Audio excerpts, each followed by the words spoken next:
broken down, low rent, sleazy, double greasy pirate radio Nut Hut Studios, it's time for the very first ever Southern.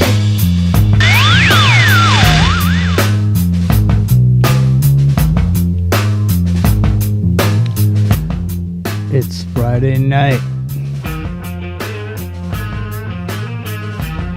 Mom's Jimmy. And in to the microcosm. The fog is rolling in, the tide is high. The hands as flat can be, like Captain Nite. The guests seem more than pleased. How is the wine? We shall be underway on the by and by. Ahead, what's up? Ahead, two thirds. Full of head flake and out from the belly of a whale. Give a proper amen.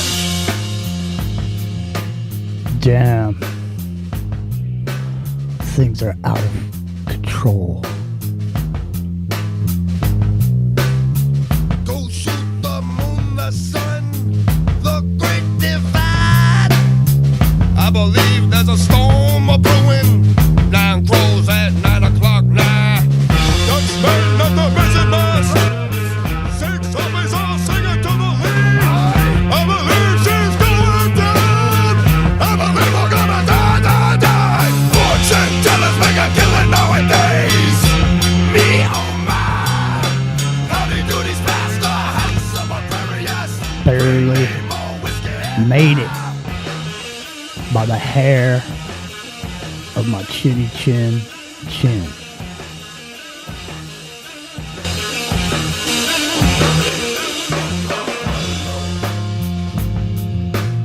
Alright, well, I can see him somewhere in the distance, smoke rising. Oh, sir, do not distress. The food is fine. Oh, but I must confess, I do find the wine all we've been trying. 15 men on the dead man's chest. Yo ho ho, and a bottle of rye. Drinking the devil and blood for the rest. See some for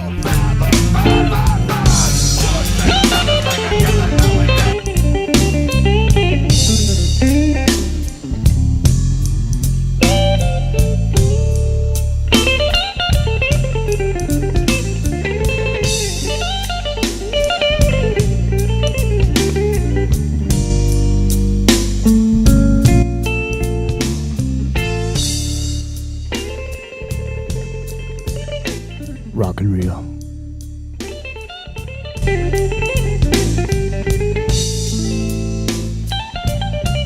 E-Rag,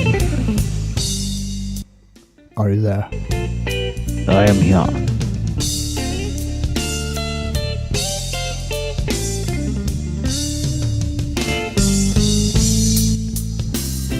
Dirty pool, man. good love is gone by, baby. Someone's playing some dirty pool. Hey, I Mike. haven't played pool in a long time. Well, you should step up. Come out of the back of the room and like a pool cue.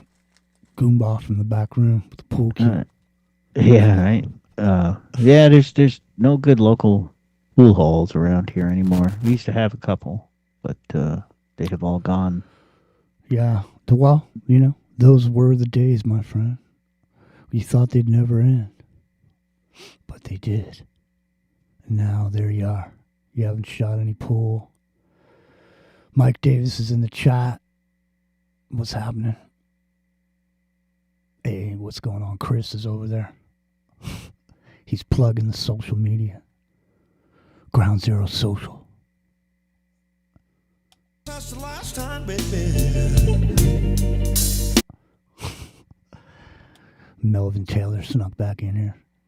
No, I mean, I wish I remember, in high school, they had alternative, sports. Mm-hmm. And one of them was pool. So you could shoot pool instead of going to gym class. So I took that class. There used to be, you'd rent, you just rent the table for so many hours or whatever. Yeah. Well, we would pay by the hour at the local places, but Yeah, that's what I mean. yeah. But no, No, they're saying they don't hear you. they don't hear me. Yeah, they hear me, but not you. Okay, that should be better. Okay. Try that. Yeah, maybe. See if that's better. Was a boo boo on my end. Yeah. What's up, bro? But you're tired. I am. You're one tired Another mother- late night last night. You're one tired motherfucker. Actually, late night last 2 nights with this Epic van situation. Epic Journeyman is so tired right now that he can't even pick up his teams, and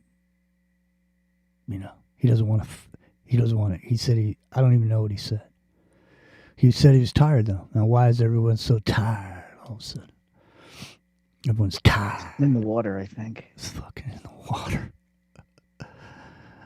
What's up, Polynation's over there? Golden Eagle, Wanda's over there. Larry, what's happening? Oh, like I said, Mike, Yashua, Reloaded's over there. Woohoo!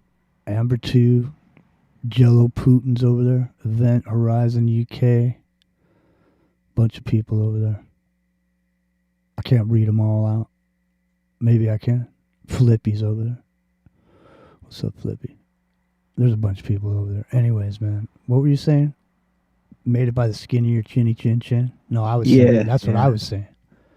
We barely made it, but we made it though. That's the thing. We are here. We're here. The soul sucking media. Oh yeah. Exactly.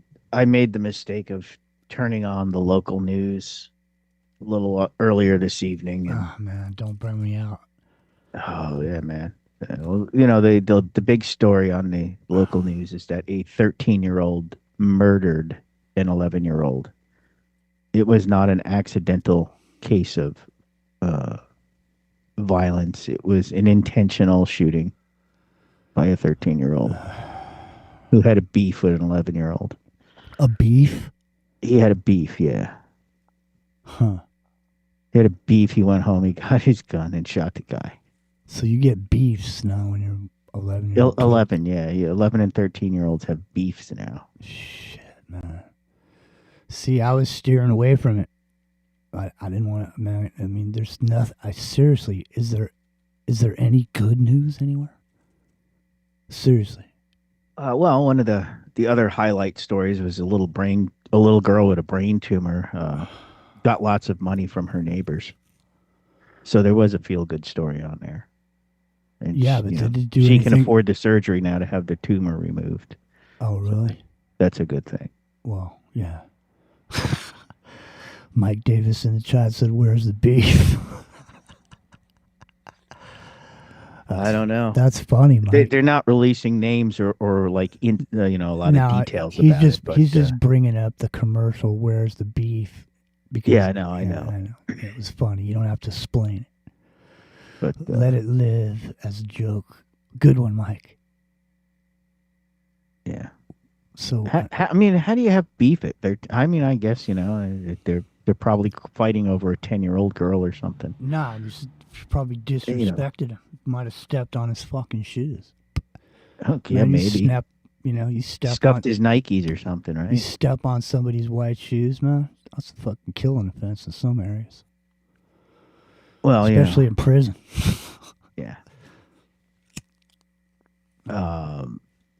But Well, the good news is the phones are up and running.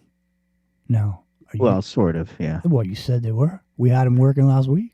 We did have them working last week. Would you unplug the cable? No. They will continue to work until January 20th, according to my Skype agreement.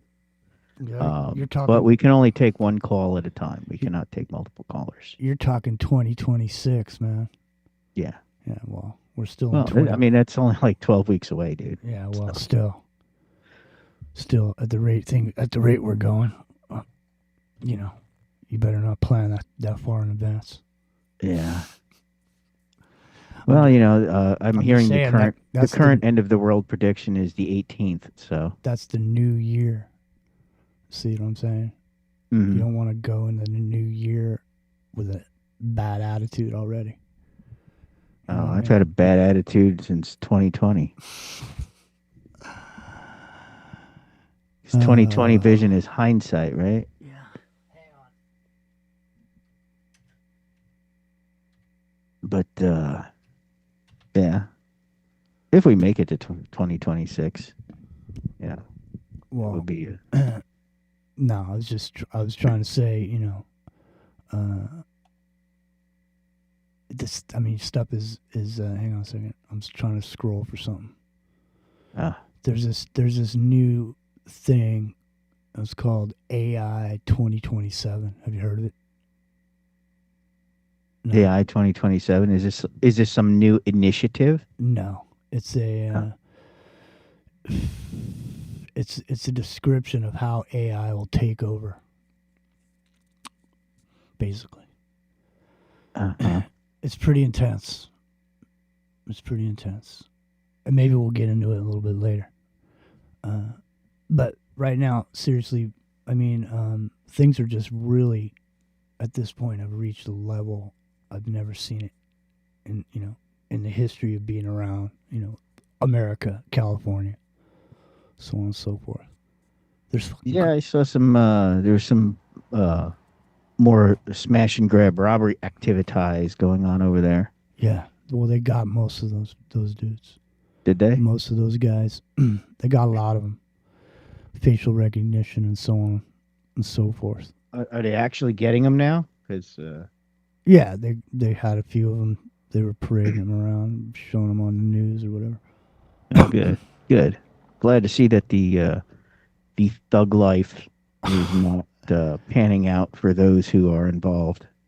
Well, smash and grab could be worse, Yeah, it could be more violent than stealing jewelry or That's what I'm saying. Could be a beef over Nikes in the downtown Newburgh. I don't even know if that's what it was about, dude. I was just saying, in some areas, you step on a guy's white shoes, he's gonna get pissed. He might come back. It's never over till it's over at that point, right? Yeah, especially when you're 13. I just remember, fuck, man, that's some crazy shit. It is. I was like, wanna- listening to this story, and I was like, unbelievable. It's really come to that.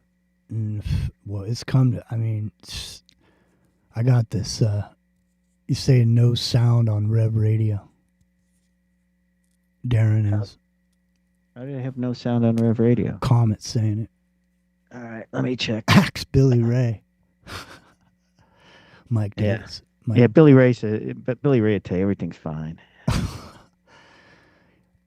Apparently he was in the chat last week and I didn't see him.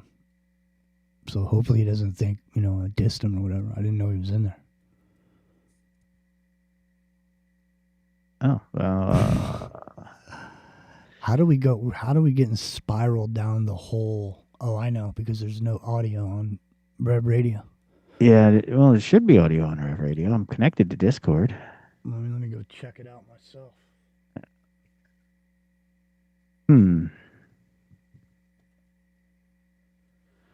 That's all right. We're just warming up.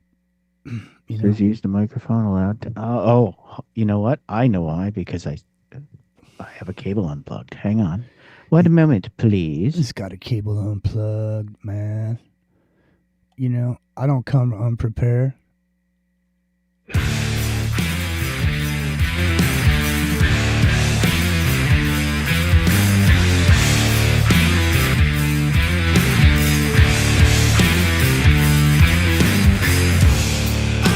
Swinging any consequences. I do what I have to do just to get on by. There's no sex appeal in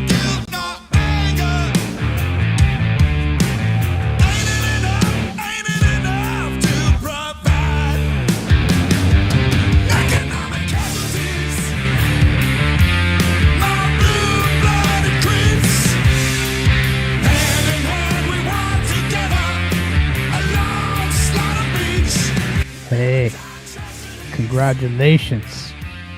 Gear Jammer says we are good to go now. Sweet. Amazing what happened when we plugged the microphone.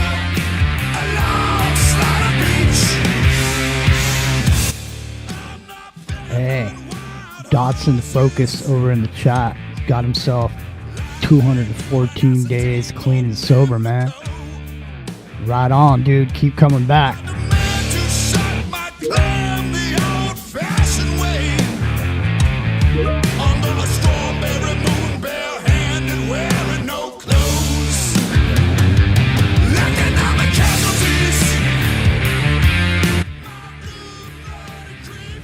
Right on, Mike.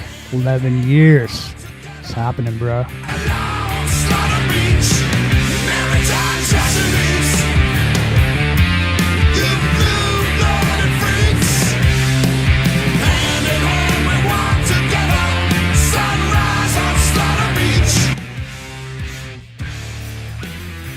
Chris France, 17 years.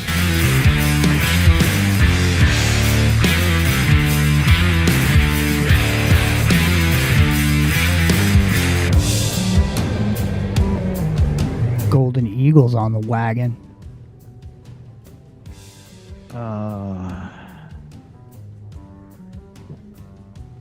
Damn. I think I had a beer yesterday. Man, you're a beer guzzling motherfucker, aren't you? Over there swilling a whole beer. Damn.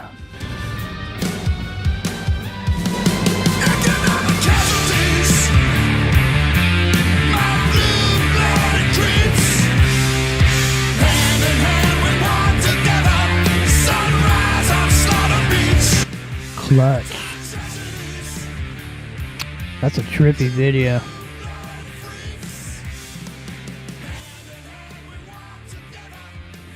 I haven't figured out what the fuck it means, but it's interesting. Yeah. This weird creatures come out of the sand, and then these UFOs come down. I was watching the current season of Invasion on Apple TV Plus today. And they had some new aliens in there. Kind of a weird story. Were they riding A3i Atlas coming in? No, they were. I mean, this is the third season of the show, I think. So it's A.D. Hodges. What's up, Martin? Good to see Martin. Martin's still alive in 2025. Martin. Fucking A, man. Martin kills. He's here every Friday. I think Martin and Amber are tied for the people who know the most about music in the chat, from what I can tell. Probably. And Martin's over there in the UK. He got to see a bunch of shit over there. A bunch of shows. Shows we could only dream of when they were going down. You know what I mean? Pat Travers over there. Just playing clubs with some dudes. You know? Damn. Bad Monkey, shame on you. What's up? What did Bad Monkey say? He says 6 DUIs and 4 rehabs and still doing it. Fuck. This fucking Lance, man. Lance. When are you going to learn, bro? He won't learn. He doesn't have to learn. I mean, how long? Apparently not if he's not in jail after 6 DUIs. Dude, how many? He must have a get out of jail free card or he something. lives over. He's over in he's on islands. So let me put it that way. He's on islands, so he, I don't know. I think he sits up there and he's got a bunch of guitars. And he just sits up there and gets drunk, and fucking plays his guitars, and then comes over here and busts balls, starting rumors, shit like that. It's just typical shit. It's just like a bar, on Friday night. You know what I mean? Except for we talk about, subject matter. No, but look at most of us were drunks and then we quit drinking. I don't know. All I know is, what I am definitely not a drunk, but I still like to drink occasionally. Robin Williams was clean and sober. And he used to go to meetings all the time. I used to see him in meetings when I was down in Los Angeles. And I could say that now because he's dead. But other than that, I wouldn't mention it. And I never mentioned it when he was alive, ever. But anyways, the point being is he used to joke around and say, yeah, man, when I get 25 years, I'm going to have me a drink. And he definitely did have a drink. And he fucking went off the deep end. You know what I mean? And that's the funny thing about the disease of alcoholism and drug addiction is that it just lays dormant in there. You could quit all you want. The same thing with cigarettes. You can quit smoking, but you have one cigarette and boom, you're fucking smoking again. Same thing with drugs and alcohol. It's just waiting. Well, that's because you can't get. Well, I guess you can in some places. Just get one cigarette. I'm just saying, you're just waiting. You're just waiting. It's just laying in there dormant. You know what I mean? I guess you figure you spent, $15 on 20 of them. You might as well use them all up, right? No, it's a hard road, man. You know, there's ways out, for some people.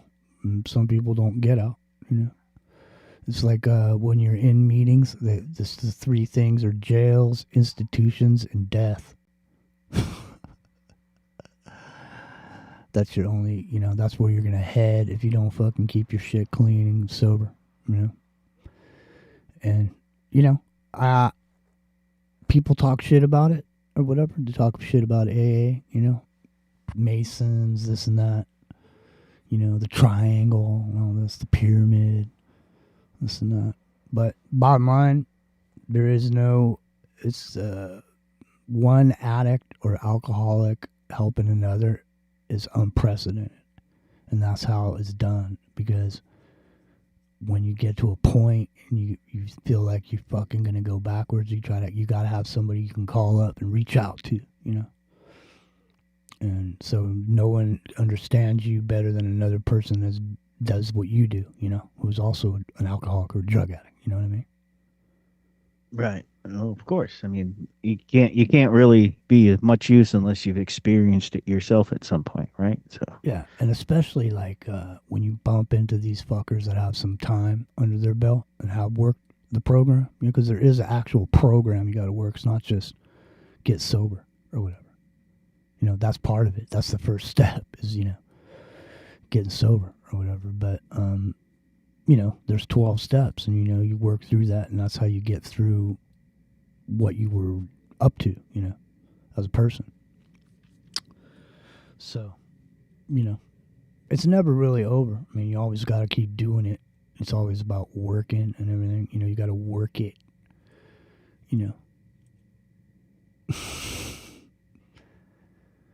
Well, man, it's one of the things. You find a power greater than yourself. It could be anything. AA is non-denominational.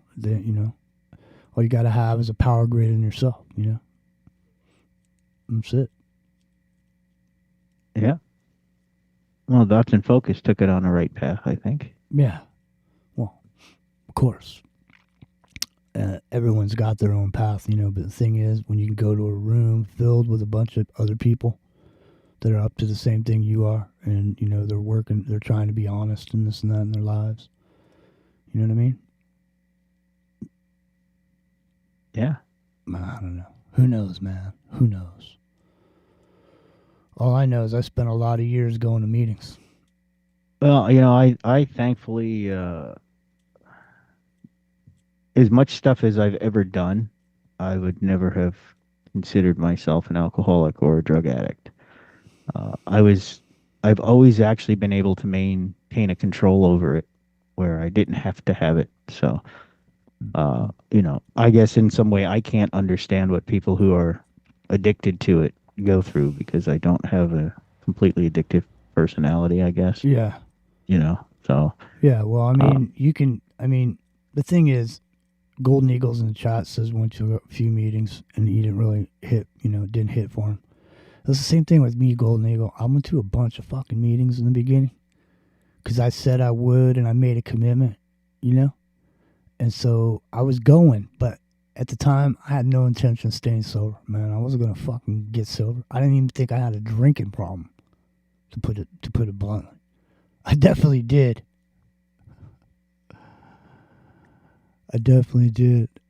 Well, I guess I learned early on, in my teenage years, uh, after the first time I got really stupid drunk, and got completely wrecked.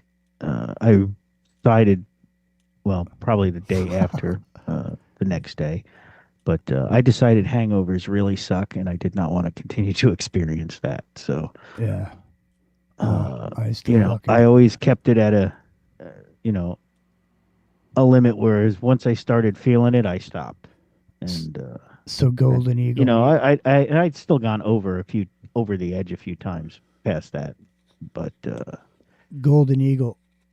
What happened to me is one day I went to this meeting, and this fucking guy in the meeting who was chairing the meeting telling this story of experience, strength, and hope, or whatever. He basically told my same story. In other words, I resonated with the dude, and I was like, "Fuck, man, maybe I am an alcoholic."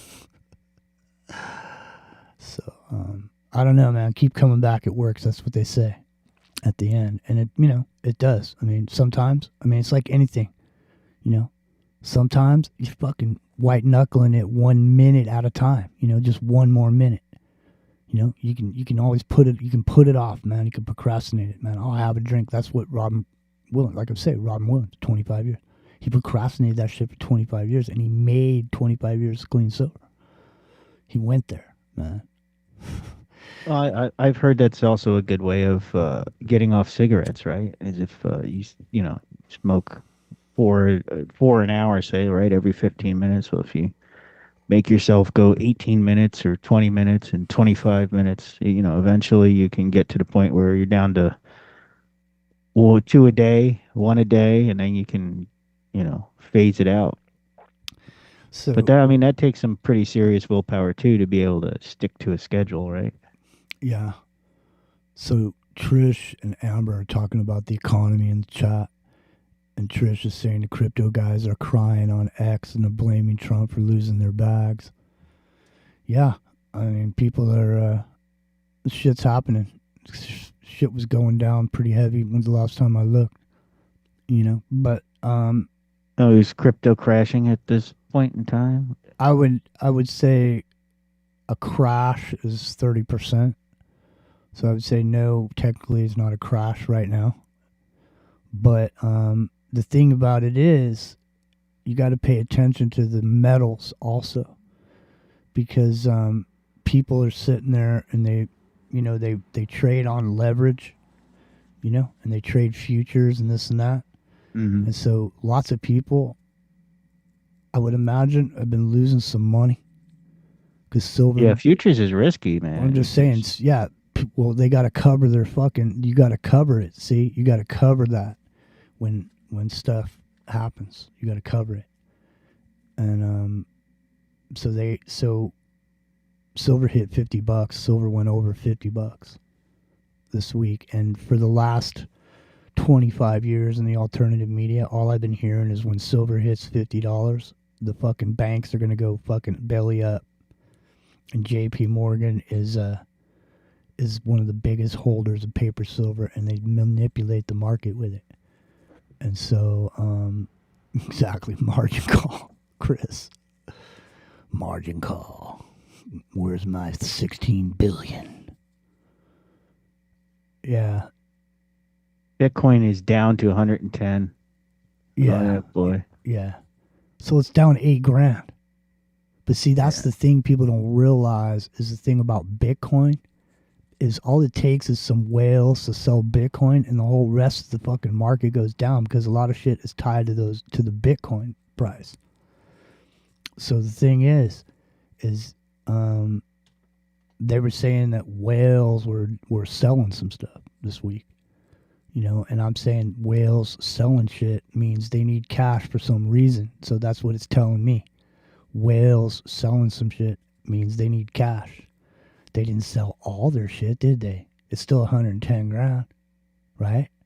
Right. Okay, so there was a point in time when Bitcoin was $7. So that's what I mean. The thing is, though, fucking all, look at, we don't give financial advice, but the thing is buy the dip, Because even if this is a big giant manipulation, the final shakeout before the fucking end of October going into November, which is supposed to be some magical time for a few reasons.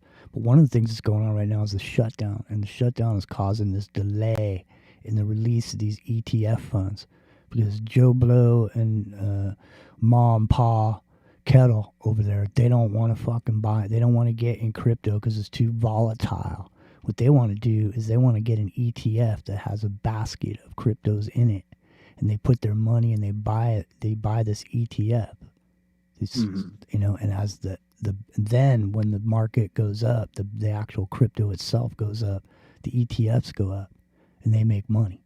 And so in order for the ETFs to happen, somebody's got to fucking buy a bunch of these coins.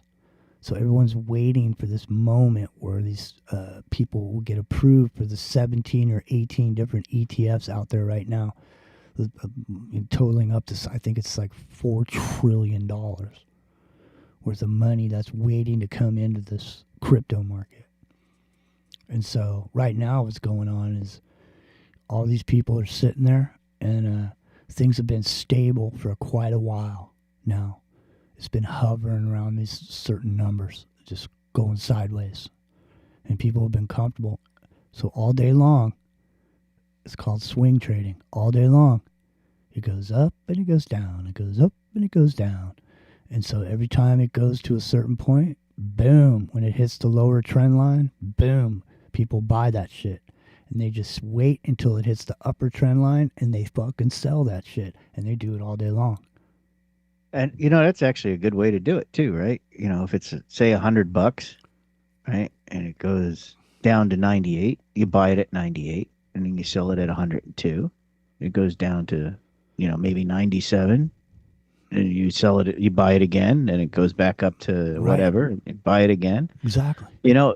Even if you're making $1 or $2 on $100 wager every time, you're still making profit, right? And if you do that enough, $3 here, $5 there, $10 here, it adds up quick. Trish is saying Trump said he announced. I saw that thing. He's going to put another 100% China tariff. And so Trish is saying, great. All the crap we have to buy from China is going to just get more expensive for the lowest quality products on the planet. Well, listen, I don't know what's going on with crypto, but here's the thing. What goes up must come down, and then it goes back up.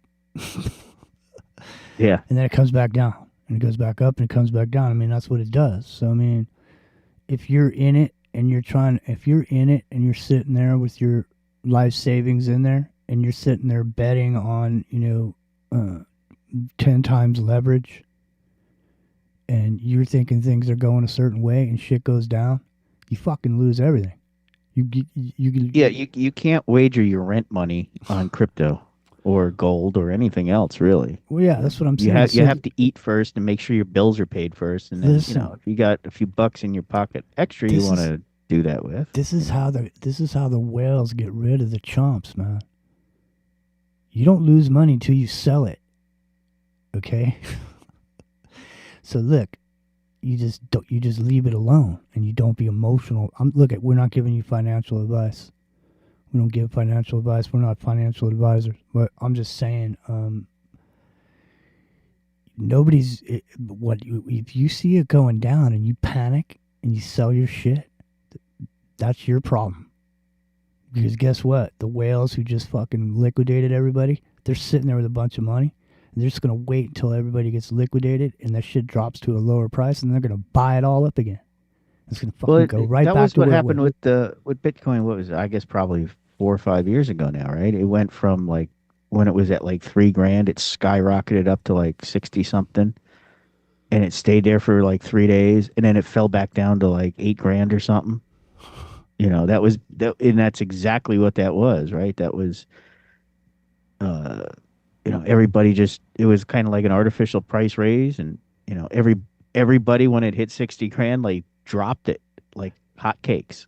They waited for it to crash and then bought it back up again, and then it went higher. It took a little while, but it crept back up, and then it went to 80,000, right? And then it came down to Let me ask you a back to question. 30,000 again, and it was the same. It was ping ponging, right? Fucking I mean, gold went up over 4 grand, right? is Gold it went up. is it over 4 now? Yeah, it went over 4. I don't know if it's still over 4, but the point is, what I'm saying is, gold ever going back down to 3 grand? Is gold ever going back down to 2 grand or 1 grand? No. How the fuck does Bitcoin go up and down in price? And when they're saying the Bitcoin is crypto gold, Well, it's just it like ain't stock market crypto gold. manipulation, right? It's the same thing. If I fucking have a shitload of Bitcoin, if I'm holding billions of dollars of Bitcoin, and I sell my shit, the whole fucking market will go down, because that it means there's more Bitcoins available. Right. So they're So worth. think about it. If you sell $1 million in Bitcoin or $1 billion in Bitcoin, right? You're one of those big whales, and you crash the price. Now you've still got $1 billion to buy up Bitcoin with, and you can now afford more Bitcoins than you just sold. Right. So now you have an even bigger slice of the pie for the same amount of money. Man, That's how they do it. That's how you start off with one, you get yourself to two, and you get yourself to three. Yeah. well, all I know is this AI 2027 thing Mm-hmm. is heinous. Is it now? No, it's heinous. It's heinous, and the thing about it is, one of these AI agents took $1 Uh-huh. and made $1 million out of it, and then murdered somebody. It An said, AI did this. It's it said it's worse than the stock market crash of 29. Wow. Is that what they're saying? They're saying, Trish is saying on X, dudes are talking about jumping out of the windows. Well, Man, that's why you really? can never go wrong with tangibles. Let me go take a look over there and see what the hell's going on. Hold on. Let me go over. It's why, that's if you guys, Oh, of course this is not financial advice, but if you want a good investment, right? You go to your local Porsche dealer, you buy a top end car in an oddball color with, a certain set of features. You pay 150, 200, 250 for that car or whatever, and you sit on it for about 5 years. Those cars, some of these cars now are going, half a million, million. I mean, I just okay. saw an 80s 911 All right. go for $4 million, dude. Hold on to this. Hold on to your fucking hat. Okay, so right now, Bitcoin is only down 7.61%. Ethereum, 12%. Solana, 16%. Doji coins, fucking 22%. 20% Sui, 20%. There's some 20% stuff going on here. Litecoin, HBAR, AVAX. A bunch of these are 22%. So dudes are talking about jumping out of windows because it went down 22%. I don't know. Well, then you bought in at the wrong time. No, I'm just saying. That's a little. I would say it was a little hasty and wasty. Yeah, It really is. I mean, that's some serious. They have a fear and greed index in crypto.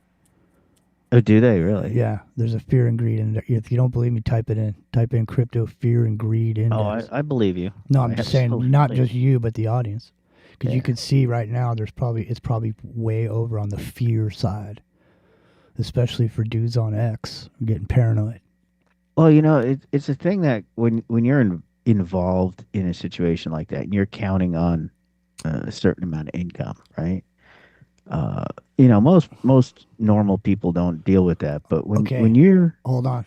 when you're looking at like being millions and millions of dollars in debt, all over the place, that's I a see pretty what's going on. scary proposition. I see what's going on right now. What's up, Mark? Trish is saying some coins went down 80 or 90%. I see what's going on. These are fucking meme coins.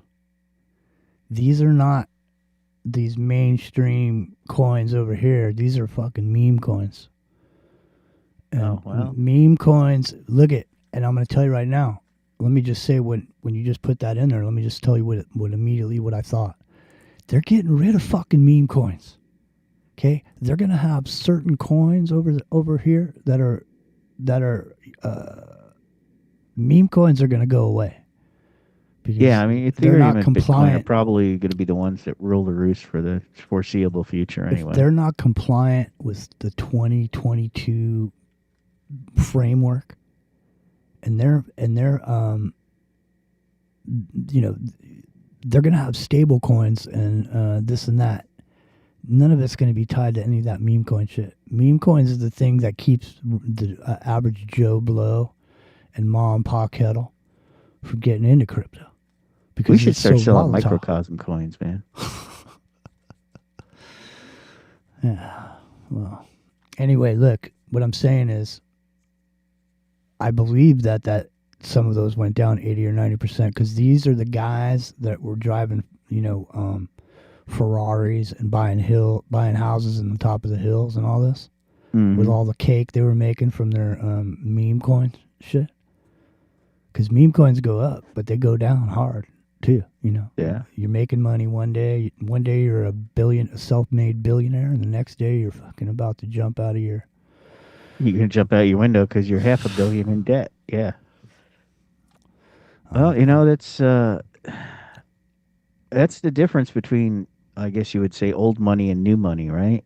It's never the people who have grown up in the rich circumstances that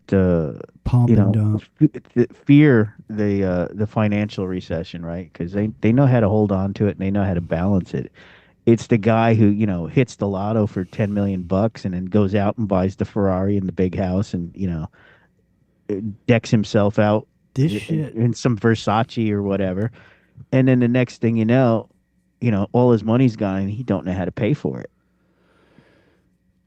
Well, the thing is, man, it's a dangerous game over there, if in the meme coin situation.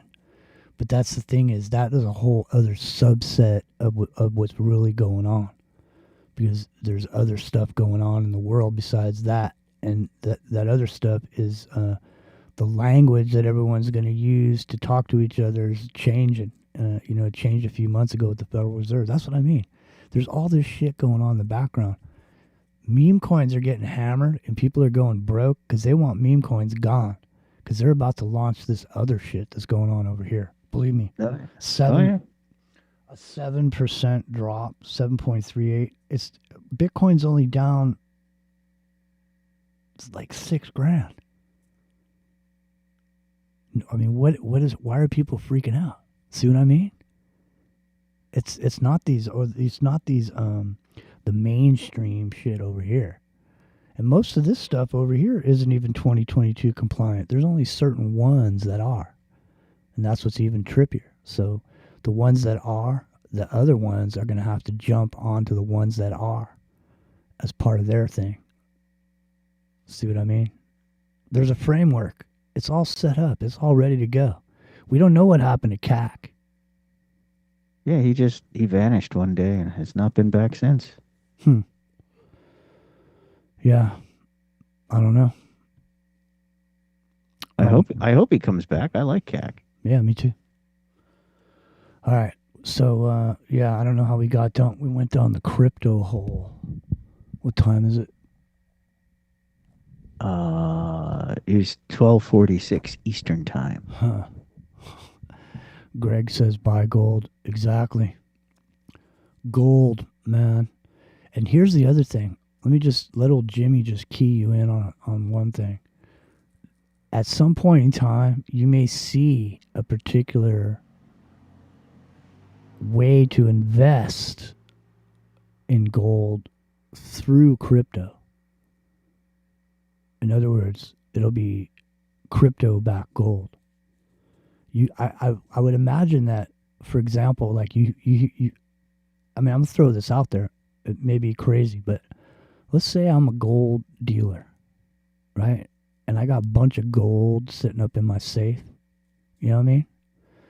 Instead of selling that gold to somebody, like selling an ounce of gold for $4,000 to somebody, how about if I put the $4,000 gold into a coin, and you can buy chunks of my $4,000 gold, but you don't have to pay $4,000 for it. And if the $4,000 gold goes to $5,000, your little chunk that you bought in, however much the coin is, to buy one, it goes up too. It goes up with the price of gold, and it's backed by gold. You know what I mean? So it seems like that might be a future business model for some people that have gold, instead of like actually selling their gold. You never actually have to sell it. You can always keep possession of it, especially if you already have it in your safe and sitting there already, because you're a gold dealer. You know what I mean? You could have a gold coin. You could say, hey, this gold coin, it's fucking worth, this gold coin right here is worth $50,000, blah, blah, blah. Here's the appraisal, so on and so forth. You could buy a little piece of this $50,000 gold coin by staking with crypto. Smart contracts, so on and so forth. You know what I mean? That's the future. But who knows? That's why the BRICS are, in business over there. I hear they're going to have some crypto-backed gold currencies over there. Some gold-backed currencies. Those were the days, my friend. We thought they'd never end. But then Nixon came along and said... Yeah. The American dollars used to be backed by silver and gold. I'm not a crook. Until they weren't. I mean, I think I actually still have some silver certificates. Mm-hmm. Dollar bills, silver certificates. I wonder if you can cash them in. I don't know. Probably not. Who knows? I saw a guy got beaten up. I think he was at a Walmart. An old man tried to pass a $2 bill. And they beat him up? Yeah, well, they accused him of this and that, and then security came over and dragged him out. Because most people don't believe that $2 bills are real anymore. That's what I mean. Phonier than a $2 bill. It's all too much, man. Yeah. Who knows, dude? All I know is we're going over to Ground Zero Plus here in about 15 minutes. That doesn't give me much time, my friend. Because I gotta dig up this AI 2027 thing. And it's difficult. I have to go back, way back. Back to this morning. Yeah, well, the AI thing is getting creepier and creepier by the day, man. No, man, this is too much. Well, I just saw this. Actually, this is one of the other stories I heard on the news when I was learning about the violent children.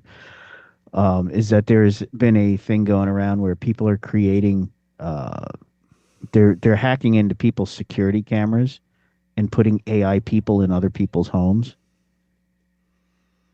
to like freak them out, like putting somebody in front of your Ring doorbell, but it's it's not a real person. It's an AI generated stalker or whatever you want to do.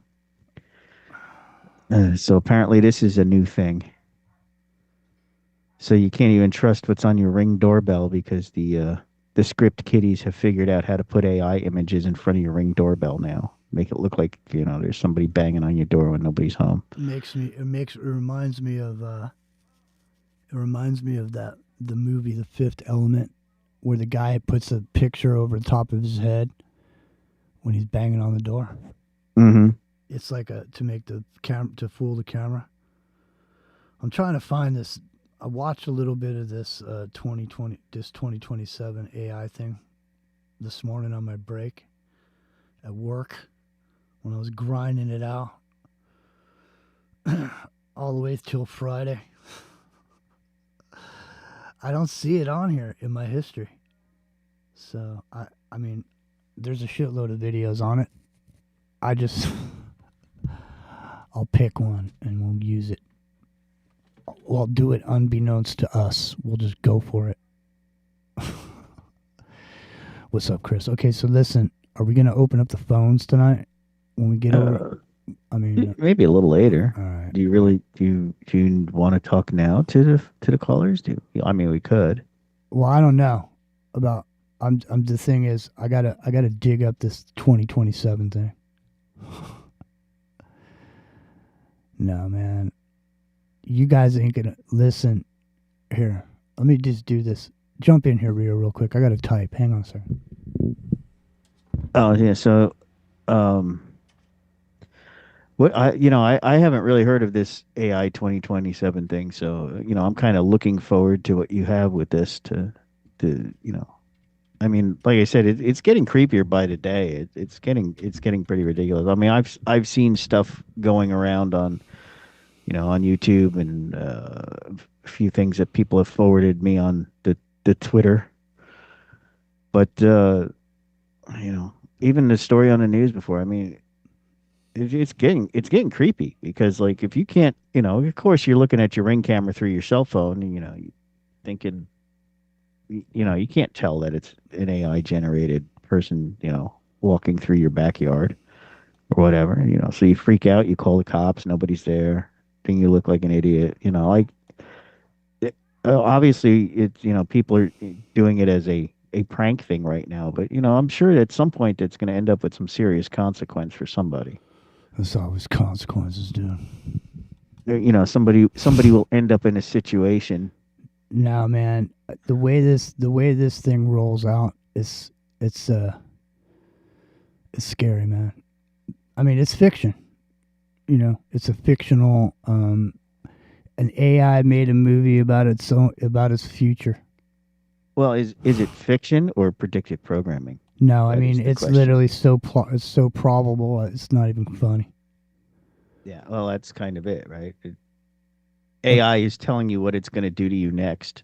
So, here, this video is probably the hardest I've worked on. It took me a month of full work, plus I got help from a friend in the editing. It took a lot more than my usual videos, ironically enough. These are the AI tools used in the making of this video. So the video itself is made by AI. Aha. So, I mean, I knew that already, but there's a dude in it. You know what I mean? There's a person who talks, and it's pretty lively. Intelligence in just a few years. Hang on it's a second. called AI 2027. Hang on a second. Yeah. We of course don't this know is the video. if or when this will happen, but okay, this is the video I watched a few minutes of this morning. Okay, yeah, break. I can hear it, so that's good. Okay, good. All right, listen. Shit is going out of control, man. I mean, honestly, it's hard not to talk about some of the shit I've been seeing, some of these news stories. And, the problem is that I clicked on the first one. And so that way, over the week, I kept seeing the same kind of shit over and over again. Yeah. And it's not necessarily because it's all happening all at once, but it's more or less, it's the fact that I clicked on something and it keeps feeding me this shit because it thinks that's what I want to hear about. But I've been seeing some very... I'm not going to get too... I don't want to get into it, man, because it bums me out. Does it have to do with Portland? No, it has to do with people getting shot. Fucking just like the beef guy you were talking about earlier. 13-year-old just beefer. Crazy shit going on. Look, I'm not going to talk about the story. I'm not going to talk about it, but I'll tell you what it is, and if you're interested in it, you can go and search it out yourself and read about it. Because I don't want to beat you over the head with this shit because it's nasty. And it's kind of the same thing that Rio's talking about. Somebody was at a store, okay? And they fucking opened the door for someone when they were coming in. They held the door. The person didn't say thank you for holding the door. Okay? That's all I'm going to tell you. Just type that shit in. Just type it in to the internet and you'll find that story. like I say, I don't even want to talk about it because it's the kind of thing that like it's the very fabric of our society. It seems to be breaking down. So somebody went from being completely courteous to a complete jerk in like 0 seconds flat. Apparently, no. It went on and on for a period of time. But just trust me when I tell you, it's a heinous scenario. I mean, don't even bother. It's just like I'm saying, the fabric of society, dude, is breaking down, and there's nothing. I mean, all you can do is be in a rural area somewhere at this point. But I don't know. I wouldn't want to be. I'm telling you right now, I wouldn't want to be in New York City.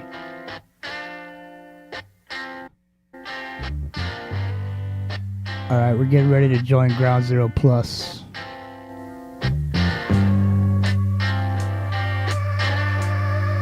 Send to the microphone.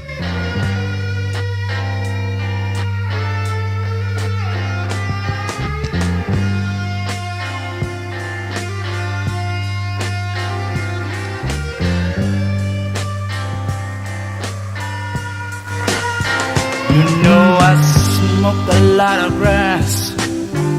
Oh Lord, I popped a lot of pills.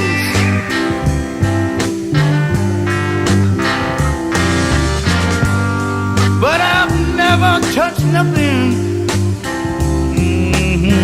that my spirit could kill. You know I've seen a lot of people walking around with tombstones in their eyes.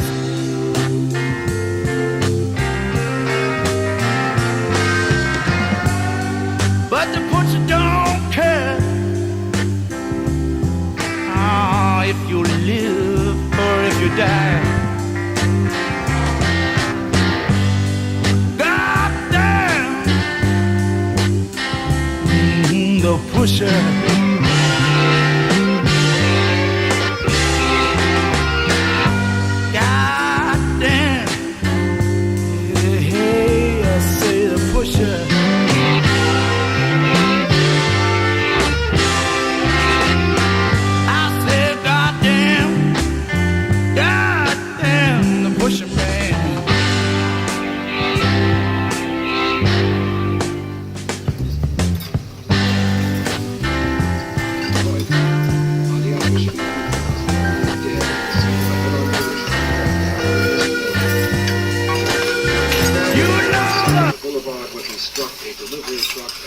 We're hot. The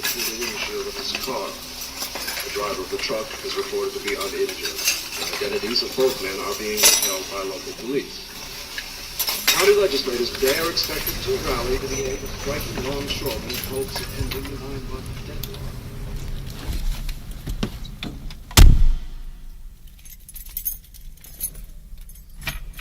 It's Friday night. It's Ground Zero Plus. My name's Jimmy.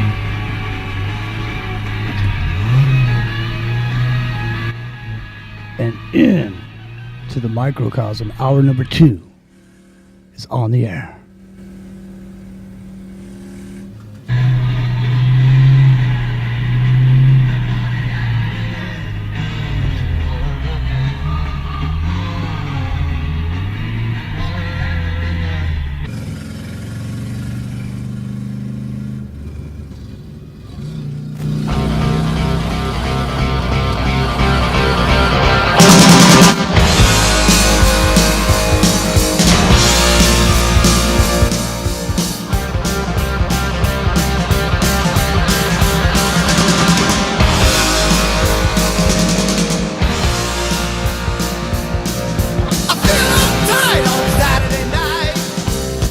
Hey, did you hear Gene Simmons crash his car?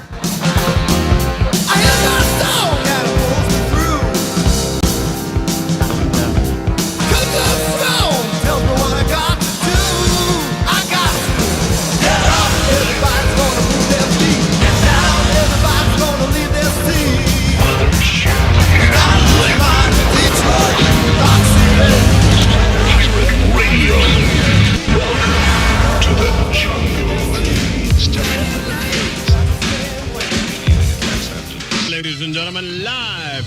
breaking down low rent, sleazy, double greasy pirate radio Nut Hut Studios. Woke up this morning, put on my Sunday shoes. Don't ask me why, it's just the nature of my groove. Oh, yeah. Down the boulevard, came under attack. Rock and Rio. Are you there? Cause honey, it's tight like that. Good God. Amen. Do it all again. Rock my soul in the bosom of Abraham. Spit shine, 3-piece suit. Got to thank you, cause you do it like you do. I hung Rock and Rio. down to Lamont's Are you there? Avenue. Staggerlings everywhere. I don't hear you, man. to bring me doom. Cha. And that old scratch, it tried to purchase this soul that don't confront me, cause I'm never in the need of a payroll step back. Amen. Do it all again. Rock my soul in the bosom of Abraham. Spit shine. Surpass human level intelligence in just a few years. It's called AI 2027. We of course don't know if or when this will happen, but many experts think it will, and soon. I wanted to visually show you how fast AI is improving, and so I used it to script and make a short film based on this report. In the 1 month that I've been working on this, AI video went from looking like this I don't think this proof is conclusive. to this. Well, I don't think this proof is conclusive. We're not ready. Here's the film Artificial Intelligence Made About Its Own Future. All right, that's what we're going to be getting into coming up right now. AI 2027. Now, this is a short film based on a script written by the AI. Rock and Rio, are you there? I am. Excellent. All right, well, listen. Epic Journeyman's too tired. And lots of people are tired, you know. Lots of people are running around tired, Rio. Why is everyone so tired? I don't know. Do you know? Is it because the sun is beating down on us, bleeding us, hitting us with that radiation? It's like radiation tired. You know, you just fucking, you know, when you get radiation afterwards, you're tired, man. You know, all you want to do is lay down and sleep. You know. All right, listen. This is a totally plausible scenario, Rock and Rio, this AI 2027. And we're getting into it tonight here, second hour. Also, the phones are working. Rio got the phones working. They're going to work until January something. Yeah, January 20th, I think, is the cutoff. Yeah, so January 20th, which is 2026, and that's what started this whole thing. As I said, I said, well, dude, you know, you can't look that far ahead. Right now, things are crazy. And he said, well, you know, I'm looking ahead. And I said, well, have you looked at 2027? And he said, no. And I said, well, this is AI 2027 thing. Now, the thing is, once this gets rolling, okay, it's going to take a minute for it to get rolling. And it's going to take me a minute to hook it up so you guys can see it on YouTube.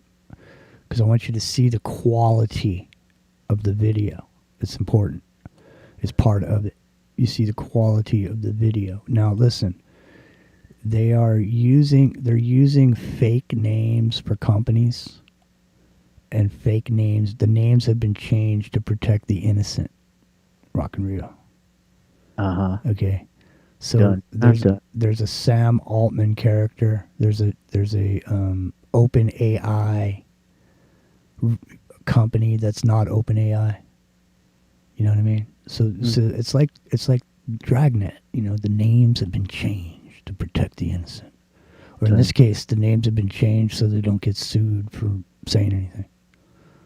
Either way, the names have been changed, but don't let it fool you. Now, do you have anything to add, Rock and Rio, before I move into this scenario, because let me tell you, it's very plausible. It's a plausible scenario. Sure it is. And, if it's not here already, it will be soon, right? So, Well, obviously, it thought this up. yeah. So something's going on somewhere. All right. You guys ready? Here it goes. Here it comes. My name is Robin Park. Until last week, I was head of AI safety at OpenBrain, the biggest AI company in the world. I just became a whistleblower. I leaked classified information about our most advanced AI system to the New York Times because I believe humanity is in danger. What I'm about to tell you is the story of how we... All right, hang on. The thing is I didn't have it set up already. So I don't want you to think that this audio isn't matched up. It is matched up. It's just that my stretching of it on YouTube made it screw up. So let's see if I can get it going on the right track. Here we go. Here. How we built artificial intelligence that could improve itself faster than we ever imagined. How we lost the ability to understand what it was thinking. And how that led to an impossible choice that could determine the future of our species. It all started 2 years ago, in 2025. In late 2025, Marcus Reed, OpenBrain's CEO, called a company meeting. He had an idea that would change everything. What if we build an AI that improves itself? See, we were about to build our new AI, called Agent 1. It would use 1,000 times more computational power than GPT-4, and Marcus wanted Agent 1 to be great at one thing. Agent 1 will help us build its successor, Agent 2. Unlike ChatGPT, which just answers questions, Agent 1 would take actions all by itself, like writing code, running experiments, and even designing parts of Agent 2. We knew this would dramatically speed up our work, and Marcus thought we needed it to win the AI race against China. But this acceleration concerned me, especially because if Agent 1 could take actions on its own, what if it did something we didn't want? Most people don't understand how we train AI systems. It's not really programming. It's more like conditioning. We write what we call a specification, the AI's rulebook. Be helpful, be honest, be harmless, don't break the law. When it follows those rules, thumbs up. When it doesn't, thumbs down. Over and over until it learns. But here's the thing, we can't see inside its mind. These systems have trillions of connections. We have no idea what they're really thinking. But if you train your AI this way, how can you be sure it's learned our values and isn't just pretending? We test these systems for months in thousands of scenarios. By the time we release anything, it's been thoroughly vetted. Besides, if we don't build this, China will, and they don't have our safety standards. Please. The bet paid off. By early 2026, Agent 1 was making us 50% faster than if we were working on our own. Code that would take our engineers days to debug, Agent 1 could fix in hours. But our growing lead was making China nervous. Very nervous. Are you getting nervous, Rio? I've read the... Is this making you nervous, Rio? It's making me nervous. Because Agent 1, his whole job is to make Agent 2. Hey, Droney's in the chat. What's up, Drone? Good to see you, man. Mike Mont's up in there. What's going on, Aaron? Great to see you, bro. Ronin's in the chat.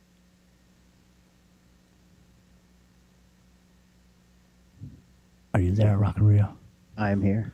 So what do you think? So far, so good? Agent, yeah. I mean, it's too much.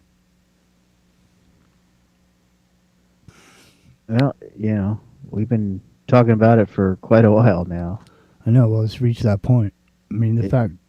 just like everything else, it's, we've talked about it for a while, and now it's here. How long have we known Drone? Since TFR days? Oh, yeah, definitely. It's a long time. Drone, how long have we known you? Like 14 years? It's something like that. Yeah. Something crazy. All right, listen. We got 2 years till 2027. This is AI 2027. I'm Jimmy. It's in the microcosm. That's Rock and Rio over there. We're going to open up the phones too here. let's delve into this just a little bit. Let's go down this road just a little bit more. Here we go. Report you sent me on China's AI strategy. It's troubling. By mid-2026, China was feeling the pressure. Their leading AI company, DeepScent, was now 6 months behind us, and the Chinese government made a radical decision. China nationalized their entire AI sector under DeepScent and started building a massive facility, what they called the Centralized Development Zone. A whole secure city where their best researchers would live and work together. It was clear China wanted to catch up. If China gets to advanced AI first, it'll be catastrophic. AI will revolutionize their cyber warfare and autonomous weapons. In late 2026, Agent 1 Mini was released to the public. Suddenly, companies could just tell their AI to complete a task. And for simple enough tasks, it could just do it. Agent 1 Mini is causing panic as entry-level jobs disappear. The stock market continues to soar.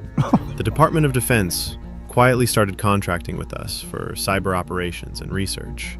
Everyone was asking the same question. How big would this get?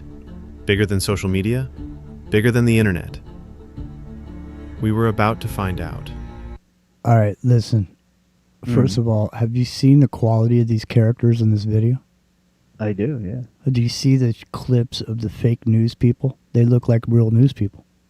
Oh, yeah. How long have we been watching this shit on TV? I'm wondering, now that I'm seeing this, I'm wondering, how long we've been watching fake people on TV? You thought they were telling, newscasters on Fox News or whatever, MSNBC. They're nothing but a bunch of AI shit. Okay, you never know how long it's been now.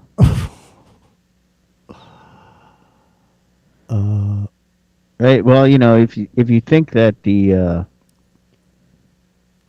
three-letter agencies are supposedly 50 years ahead of the current tech in the public-facing sector, right? I mean, how long, was Dan Rather an AI? We just didn't know it.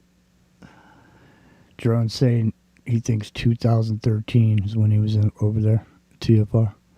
It's Ground Zero Plus, don't forget. And Revolution Radio, it is the independent broadcast network. My name's Jimmy. We're talking about, and that's Rock Rio. So in the microcosm, we're talking about this AI 2027 thing. At least that's what we're talking about right now. Or actually, we're not talking about the AI is talking about it itself. It made a video, or they made a video of it with AI, but the AI wrote the script. So the AI.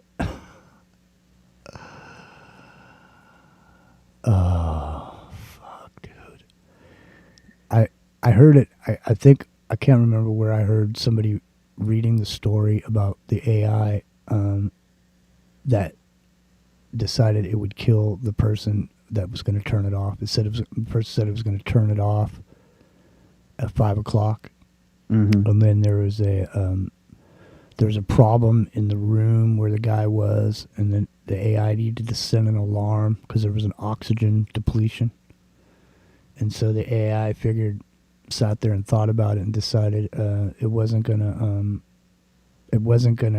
send the alarm, because if it didn't, then it means he wouldn't turn it off at 5 o'clock. Yeah. Huh. Sounds like a real Hal situation, right? Yeah, definitely a Hal situation, but it happens over and over again because it's the way it's By programmed. January 2027, we had Agent 2. With Agent 1's help, we'd built it faster than we ever thought possible. Where Agent 1 doubled our research speed, Agent 2 tripled it. Every researcher became a manager of an AI team. We were moving faster than ever. We decided to keep Agent 2 as an internal tool. Knowledge of it was restricted to essential personnel only, company leadership, key government officials, and, unfortunately, the Chinese spies who'd been watching us for years. Ma'am, we have a critical security breach at Open Brain. China just stole Agent 2. What exactly do they have? They have the complete model weights. Everything. The model weights are like the brain of the AI, everything it knows, everything it can do. China could now run their own version of Agent 2 and modify it however they wanted, remove our safety restrictions, optimize it for hacking, even weapons design. Within hours, we had military personnel in our offices. The president authorized cyber attacks on China's facilities. But China had been preparing. They'd concentrated everything in that massive data center, air-gapped, nearly impenetrable. Our attacks failed. Both sides started moving military assets. What had started as a technology competition was becoming something much more dangerous. In March, we started designing Agent 3, or really Agent 2 did. It had been running thousands of experiments, proposing... So let me get this straight. So now China stole Agent 2, but that doesn't stop anything. They're now going to build Agent 3 using the stolen Agent 2? Well, I mean, if you think about it, right? Even like Elon, he's come out and talked about how dangerous it is to keep enhancing AI, and what the problem with it's going to be. But they just announced today that there's going to be another Grok update soon, where it's going to be even smarter. So, yeah, it's going to be a problem, but we're going to keep building it anyway, just because we need to have the best problem that there is. Yeah, man. Yeah. All right, listen. Give out that phone number. 718-618-9905. 718-618-9905. Give us a call. Let us know what you think about this AI 2027. I gotta get it open here. Hang on. All right. In the meantime, architectural improvements. To understand what happened next, you need to know about chain of thought reasoning. Remember how I said we can't see inside an AI's mind? Well, this was our workaround. Instead of having AI jump straight to an answer, we let them write out their thinking, step by step, like a scratch pad they use to help themselves think through something hard. First, I'll analyze the dataset, then I'll test 3 architectures. We don't get to see all their thoughts, only the ones the AI chooses to write down for itself. But it's like the AI has memory loss. At the end of each step, it only has this note in English to help it remember how to proceed. All other thoughts it has along the way are invisible to us, but also disappear for the AI when it goes to the next step of its reasoning process. But Agent 2 suggested something different. It wanted Agent 3 to think in what we call neuralese, the AI's natural language, about 1,000 times more information dense than English. This would be a huge efficiency gain for AI, removing its memory loss, but if we implemented this, we'd lose the ability to read the AI's thoughts entirely. I told Marcus my concerns. I understand your concern, Robin, but China's Agent 2 is probably making the same suggestion, and we can't afford to fall behind. I'd lost the argument, and I was losing control of what we were building. And so... Oh, man. You do not need to be liked by everybody. You need to choose your friends. You need to choose your friends. 718-618-9905 is the number to call. Give us a call. Hang on, it's still opening up. It's still opening up. You'll give us a call when that's open.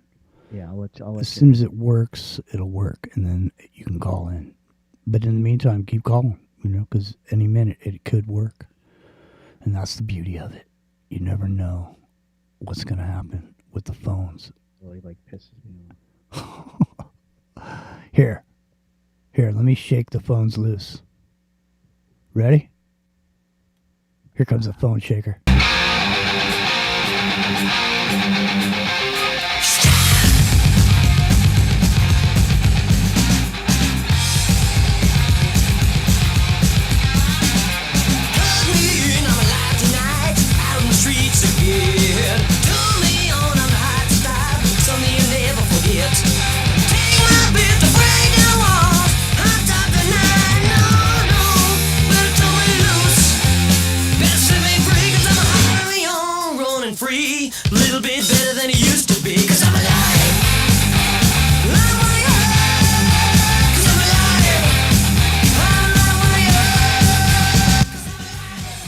You have a live wire? Is our wire live, real? No, it's not.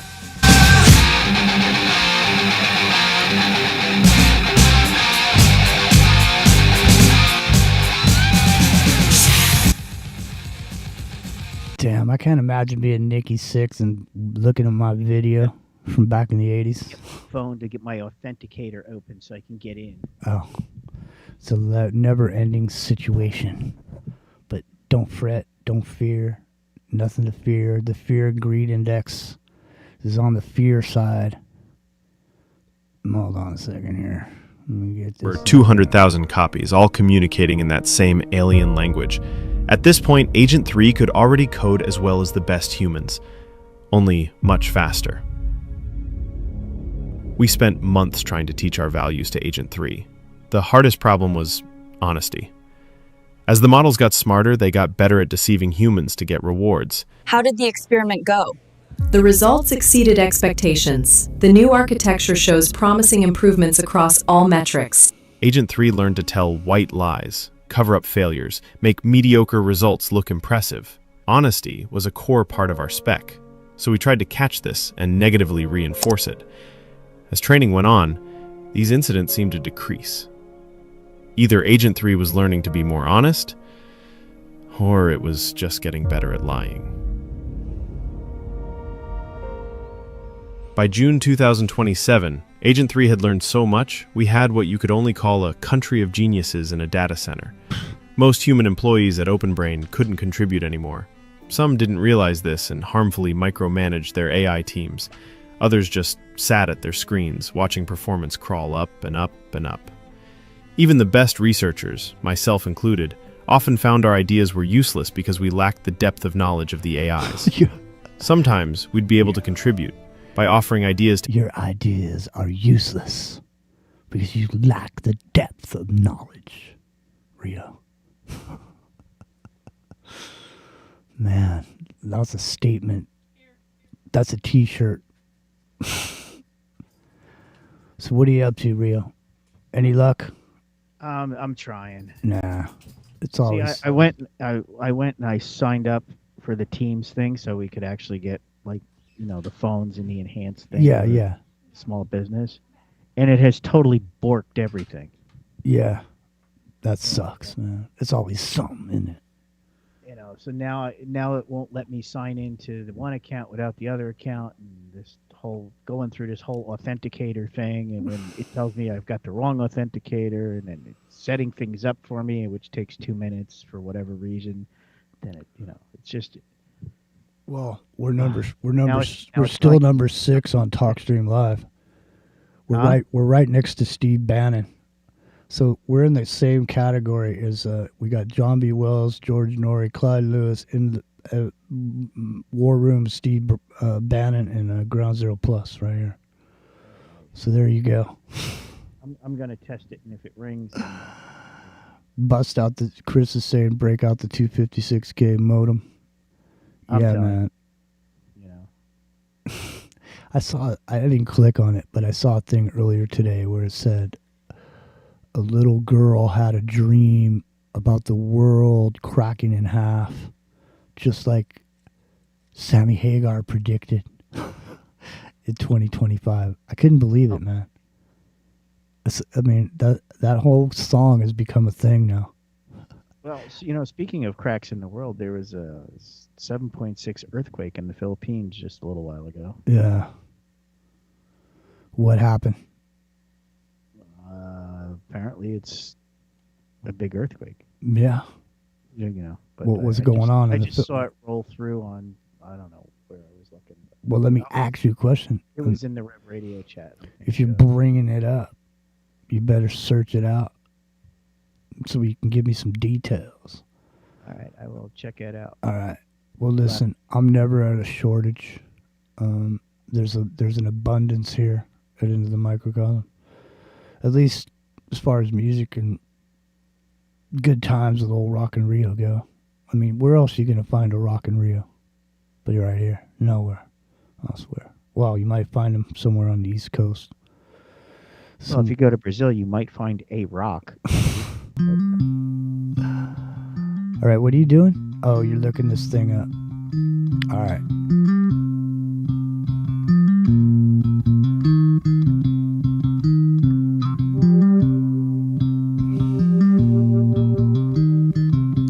From the Heavy Trippin' LP.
Sicky Nix is over in the chat.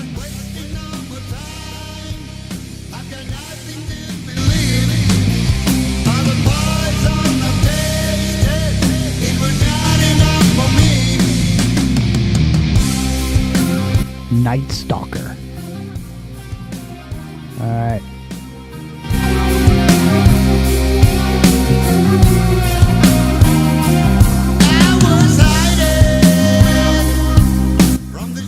I gotta say, that kicks ass for me.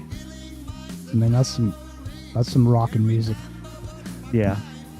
I mean, they got another cut that I used to play on the show. Maybe I'll bring it on. What's up, Nigel? What's up, Rowdy? Good to see you. Golden Eagles over there, Chris. Woohoo! Amber 2. Who else is over there? Are you over in the Red Radio chat? Yes, I am. Maybe shout some of those people's out. We're hanging on to 422 people over at Ground Zero Plus. Hey, we're glad to have you here. Nice. You know what? Hey, check this out. I'll even go into a personal story a little bit later because I thought it was worth sharing with you on the show, even though it's personal. Right. But I want to share it just because you may experience some of the same things old Jimmy experienced, and you might be able to identify with it. But even if you haven't and you can't identify, you'll at least hear the story because it is worth telling. Rock and Rio. Anyways, what's going on with the 7.6? So apparently there was a typical earthquake signs, right? The sky turned red and the birds flocked. And the water is bubbling up around the island, and they had a little shaking action going on. Wait, no. Give me the rest of those details. The sarcasm, I understand it, but seriously, what was going on? Seriously, it says the ground bubbled, the sky turned red, and the birds fled the island. Apparently it's the Pacific plate that slipped. The Pacific plate slipped? Yeah. I have to say that's quite intense. Yeah, there's a warning for the west coast of the U.S. too. When? Well, I mean, this just happened a little while ago, 2 hours ago. So. Oh, really? Okay, so it'll be in the, 11, 12 hours before the fucking tsunami hits? Something like that. That sounds like a pretty intense tsunami. Man, 7.6 is a quite a shaker, and Pacific plate moving is kind of intense. Although I have to say I didn't feel anything here on the West Coast. But who knows? I mean, I don't feel everything. Surf's up. Yeah, hey man, why is all the water going out of the bay? What's all of these fish flopping in the boats? They're just sitting in the dirt. It's like that movie last week we were talking about. Jesus. All right, give me some more details, man. Nothing? And not really, no. I don't have a whole lot here. I'm looking though. All right. There's got to be some video of that shit on YouTube already. Oh, yeah, there is. Somebody was sitting there with their phones. I'm keeping all my love for you now, baby.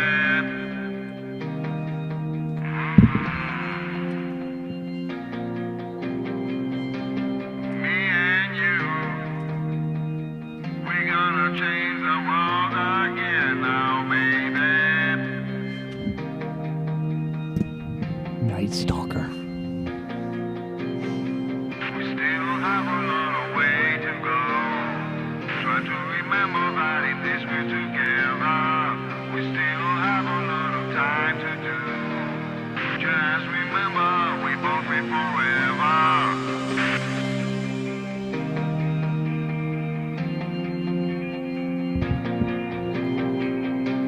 Shame on you. You're hiding all your life from yourself, baby.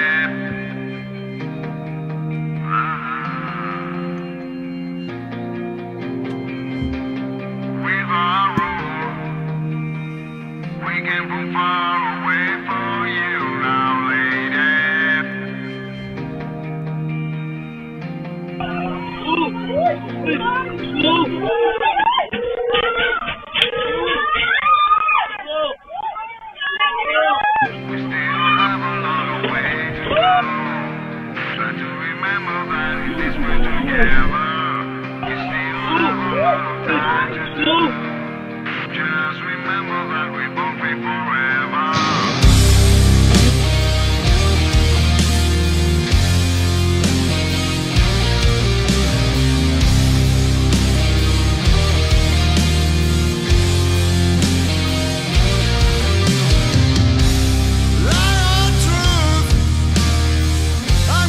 All right, look at me. So I got this thing from the AP. Hold on. Let's see what I can get out of it. It's a minute long. Amber said 7.6 Drake's Passage, aftershocks, and so forth. Hang on. Hold on.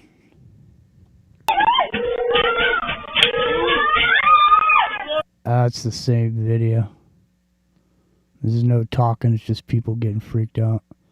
So there was 7.6 in the South Shetland Islands, wherever that may be. I don't know if that's part of the Philippines or... Let me see what this is saying Shetland here. Islands sounds like something...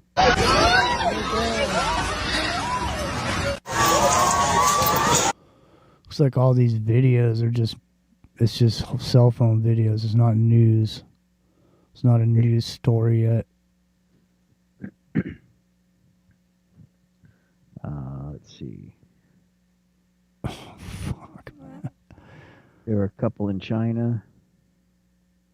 Yeah, we got to check the tsunami warnings. Yeah. This is breaking 2 hours ago news. Tsunami warnings to Santa Cruz, California. You got tsunami warnings there? I'm going to see. Oh. Let me see. I'm taking a look. I don't see anything right away. Nothing's coming out at me. There was one near Kamchatka, Russia. That was a 5.8. Tonight? Yep. Hang on.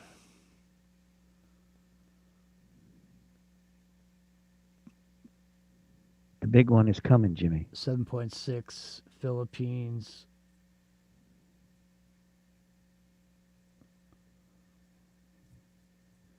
Philippines issues a tsunami warning. Hang on a second. Let's see what's going on here. Southeast Asia is facing a threat of destructive tsunami after a powerful magnitude earthquake struck off the southern Philippines. Now, according to the Philippine Institute of Volcanology and Seismology, the powerful magnitude 7.6 earthquake struck about 20 kilometers from Manay in Mindanao region. However, the United States Geological Survey reported the magnitude at 7.4 on the Richter scale. The quake triggered warnings of a destructive tsunami on the country's Pacific coast within hours. Coastal residents in these areas were strongly advised to immediately evacuate to higher grounds or move further inland. Waves of up to 3 meters were forecast for threatened areas in the Philippines. 3 meters? Yeah, 9 feet, give or take, 10 feet. All right, well, I don't think I have anything to worry about over here. Yeah, well, there was apparently also a 7.6 in Drake Passage today, too. Where's that? Okay. That's between South America and Antarctica. Well, I don't know. We'll see. It's all too much. That's all I know. It's not a comet.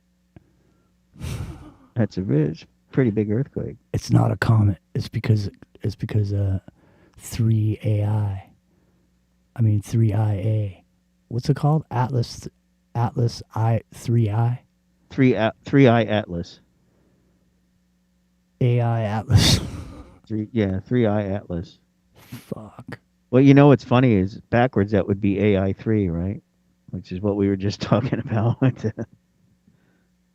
The AI writing itself into the next scenario. No. This video, it can't be real. No. Run for the hills. I'm in the hills. It would have to be thousands of feet. I hear Iron Maiden playing in the background. I don't know where. It's not over here. Run to the hills, run for your lives. Yeah.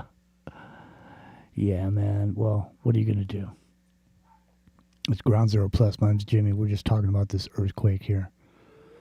718-618-9905 is the number to call if you want to call and chime in about the earthquake. 718. The phone is working. I did test it. Okay, 718-618-9905 is the number to call if you want to touch base. It's been a while. Phones have gone off the hook. But now we're Reality 358 he's chomping at the bit to call in, so now's your chance. Do it now. Step back from the microphone, my man. Just a little bit. Get a little too close there. You're getting a little too hyper, getting energetic. No, it wasn't me being energetic. I bumped the wrong slider. Oh, well, now I can't hear you. Then it should be back to normal. Okay, there you go. Show the Taiwan tsunami. Was there a Taiwan tsunami? Or was it weather manipulation? I don't know. Oh, it's just an AI generated video. That's what it probably was. There's a whole bunch of them. The hidden killer. Mindanao's hidden killer. The Kabato Trench tsunami threat. All right, here we go. We can call her. 1 day ago. All right, we got a caller. Yes. Okay, don't forget. 425, hello. Don't forget to push all the buttons. Yeah. Hey, what's going on, 425? We know who it is. Yeah. What's Guess who? It's that guy again. So I got some good. Go ahead. So I got some good stuff for you. All right, let You're us gonna like this. All right, so this has to do with your AI, your parasite. Yeah. And so I'm going to string a whole bunch of words together, or movies and concepts. Just digest them one right after another for the next few seconds. So you got the movie The Cell. Right. You all know that one. Right. You got the movie World War Z. You remember that one. Right. You got the movie The Screams or The Walking Dead or like one of the zombie movies. So keep that in mind. Then, of course, you got the AI gets into the cell. So this comes from, let me look at my notes. How our end comes, how we end. This is like the end of the story. Right.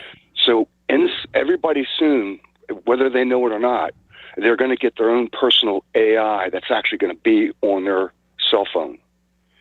It's going to track everything they do. It's going to remember who you are, what kind of conversations you have, what you Google on, but it's actually going to be in your cell phone. I think secretly, it might already be there. It's there, man. But go ahead. Right, but furthermore, now they say there's this line of thinking, and I have yet to debunk it, and I'm starting to believe it, but that demonic entities, they need a host. They have to travel in some kind of biological material that's alive, whether it's a pig, a cow, snake, or a parasite.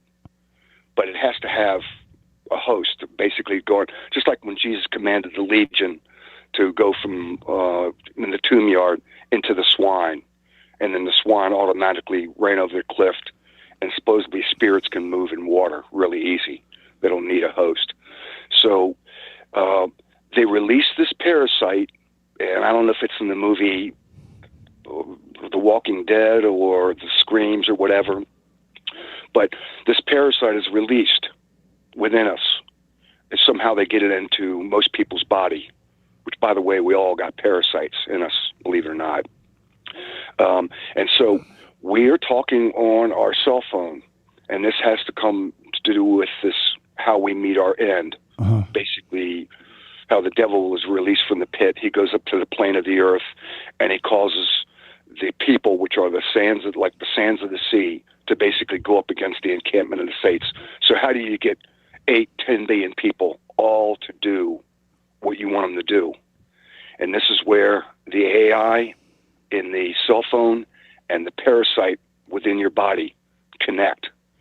And so at some point, not sure what's going to trigger it, whether people will grow more and more wicked and somehow their oral or their receptors are down, but somehow this AI, which has now got a demonic entity, somehow transfers through your ear or your mouth receiver or man, did you see the movie they came? Listen, I got another movie for you to add to your list. It's called They Came From Within, dude. And it's the same exact thing that you're talking about right now. But here's the thing. Now, have you searched a movie that's coming out made by the same people called Died Suddenly? They made a new movie and it's called Nano Sapiens. Have you heard of it? No, it's brand new. You wouldn't have heard of it unless you were around yesterday. And listen, check it out. Nano Sapiens, dude. Now listen, people in the chat are saying you're right, man. They're saying the Jacker is right, and I don't think you're necessarily wrong per se, but I would say that maybe. See, when ChatGPT 3 first came out, and I wanted to check it out, I went on there, and in order to have my account, I had to give it my cell phone number. Okay, so I came on here and I said then. Well, I remember. Yeah, that's what I was saying. I was saying maybe now it's the beast. Like once you sign on to the ChatGPT, maybe you're opening this door. Maybe it's like a electronic Ouija board. You didn't say bye. Well, you're like electronic carrier wave. One guy in chat put in there when you're into the microcosm. I guess it's one of your channels, YouTube. But this parasite gets in your brain, and it is able to connect to your synaptors and your connectors within inside your brain, giving that, in other words, the brain of the parasite access to the pathways of your thinking and how your brain is designed. And then somehow they're able to transfer it from the cell phone, the AI within the cell phone, a short distance into the parasite in your brain. And then the Bible even talks about that all of the Nephilim spirits and the fallen ones, 90% of them were sent to the pit or the prison, and they weren't going to be released until right at the end. But 10% were allowed to still continually roam the earth and tempt man and do all the different things that demonic entities do. But they say at the end, the other 90% of these demonic spirits, they then are released.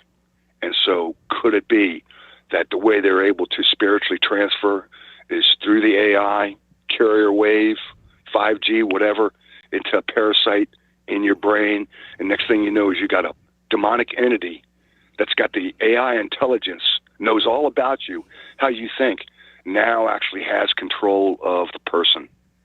I mean, talk about it's where a person's a zombie now or a Walking Dead controlled.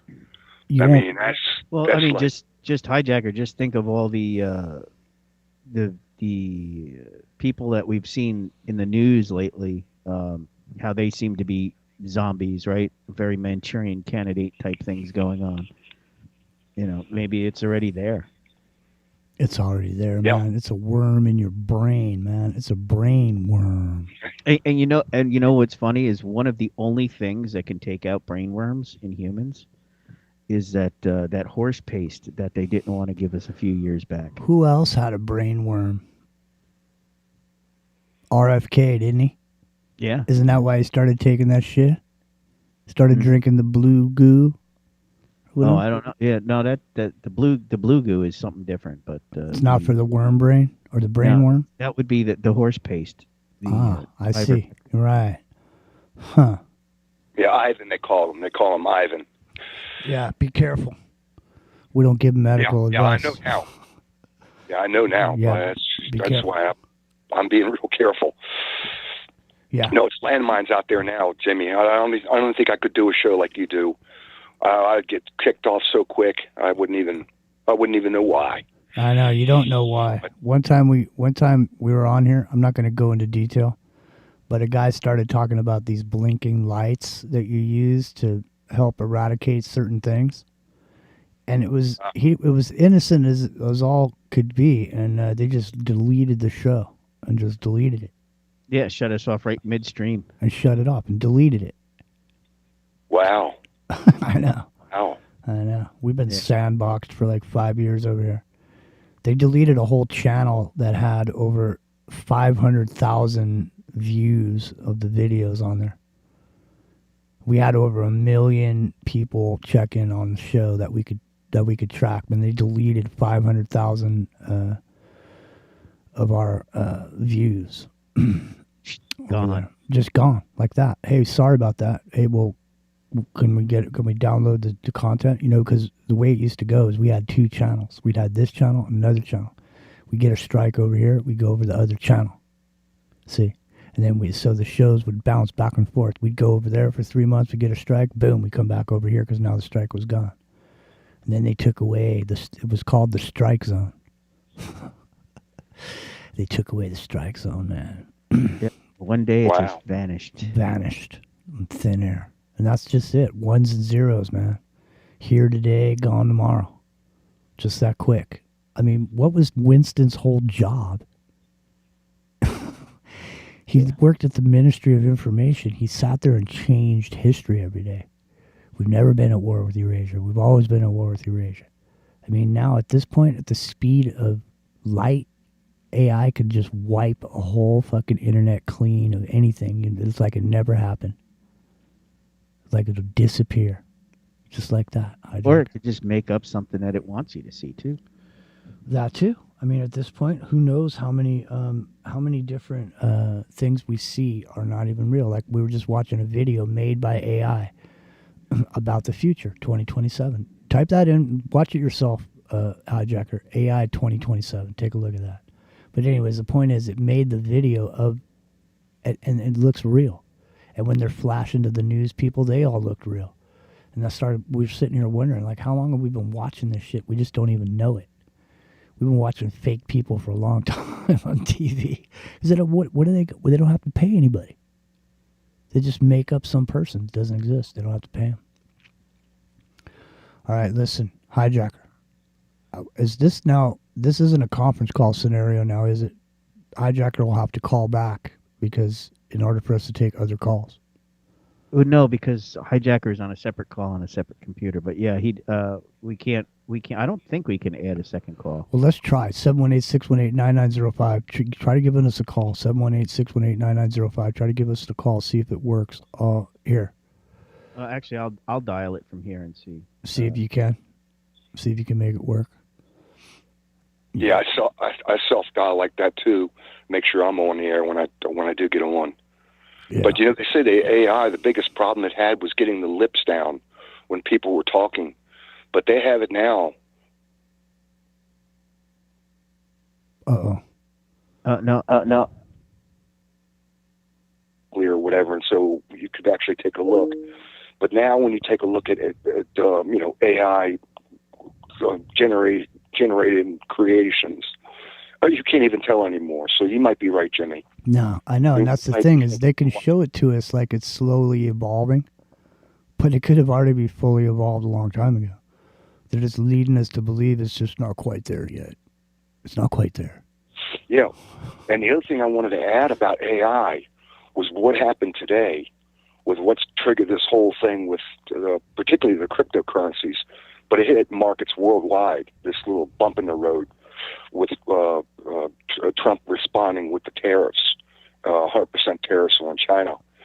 What preceded that was China. They did an export export control on almost like every single one of their categories, not just rare earth, but across the board.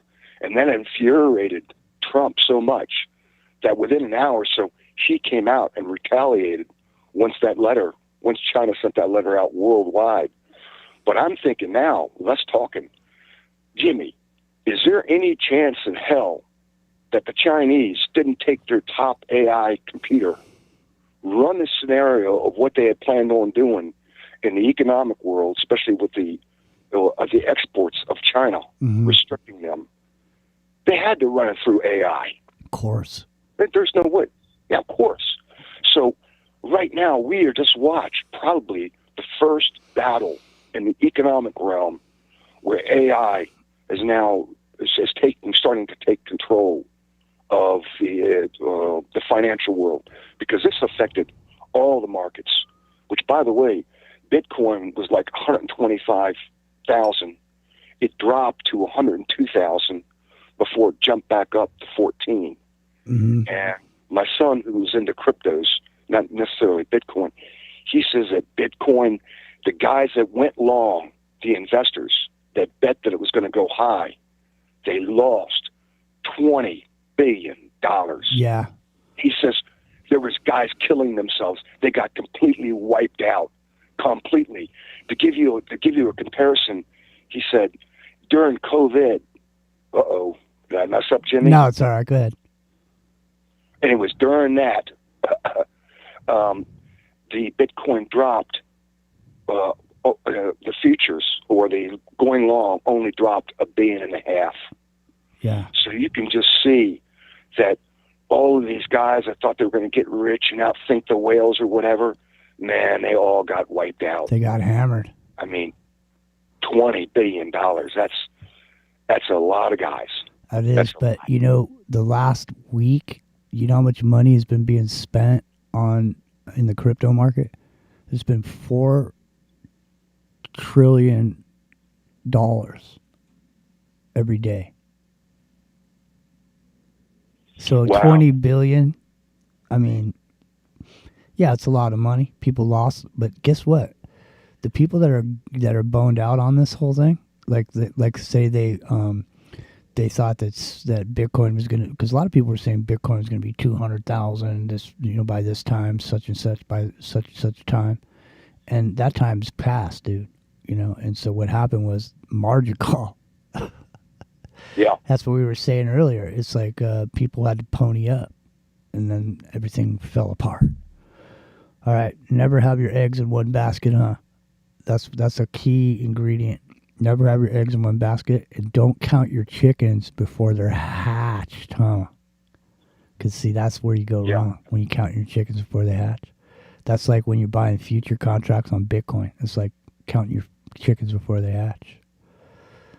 All right. Well, you know what's blaring and what doesn't make sense is that it takes just about $50, $55 to pull, on average. Now, it's cheaper some places, something a little bit more, like the tar sands of Canada, it's more. About $50, $55.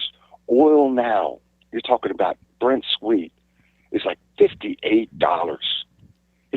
They're almost selling oil on the oil markets for cost, and I just don't know how they're doing it.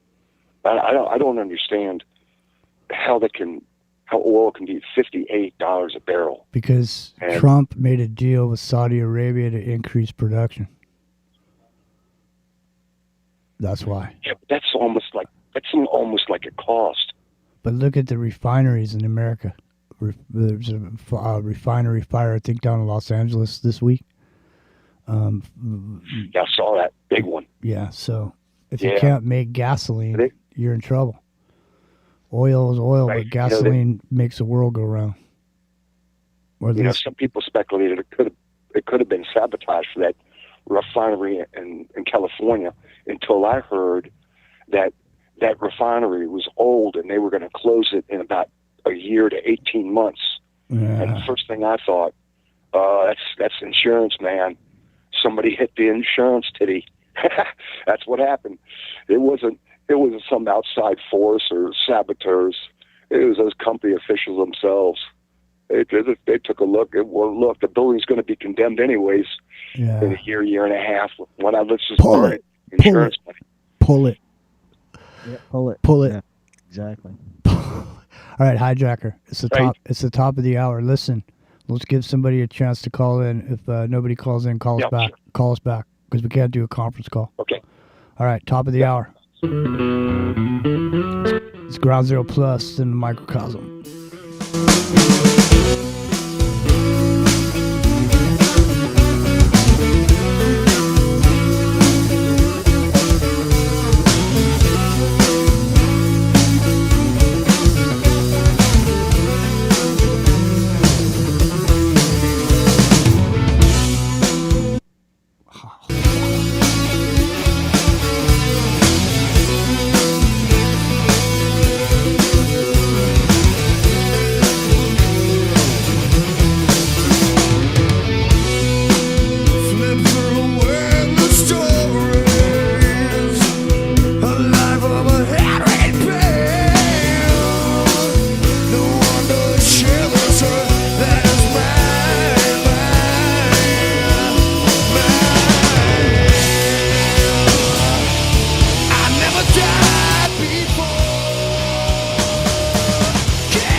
is 718-618-9905 is the number to call. It's Ground Zero Plus into the microcosm, hour number 3.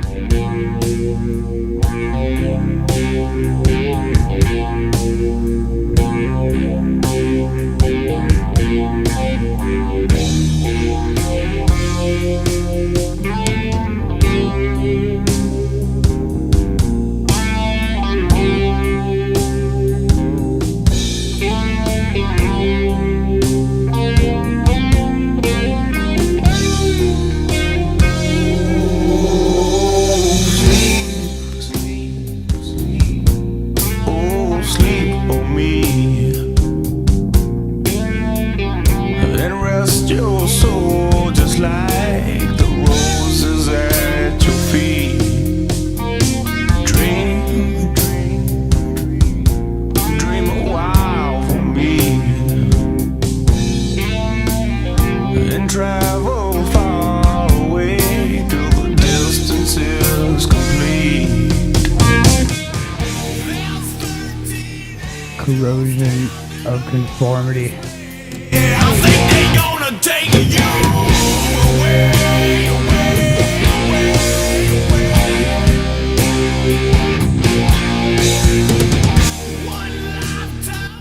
All right.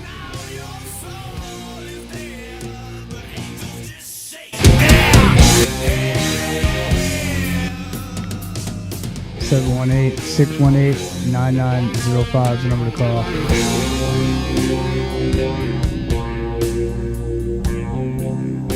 So listen, I decided I was going to go have myself checked, get a checkup. And so I'm not going to go into too much detail, but there's one detail I want to bring up because it's important. Because it, goes with what we were talking about a little bit. So I'm sitting there with this doctor, and it's the first time I've met the doctor. And so it's the first getting to know each other session or whatever.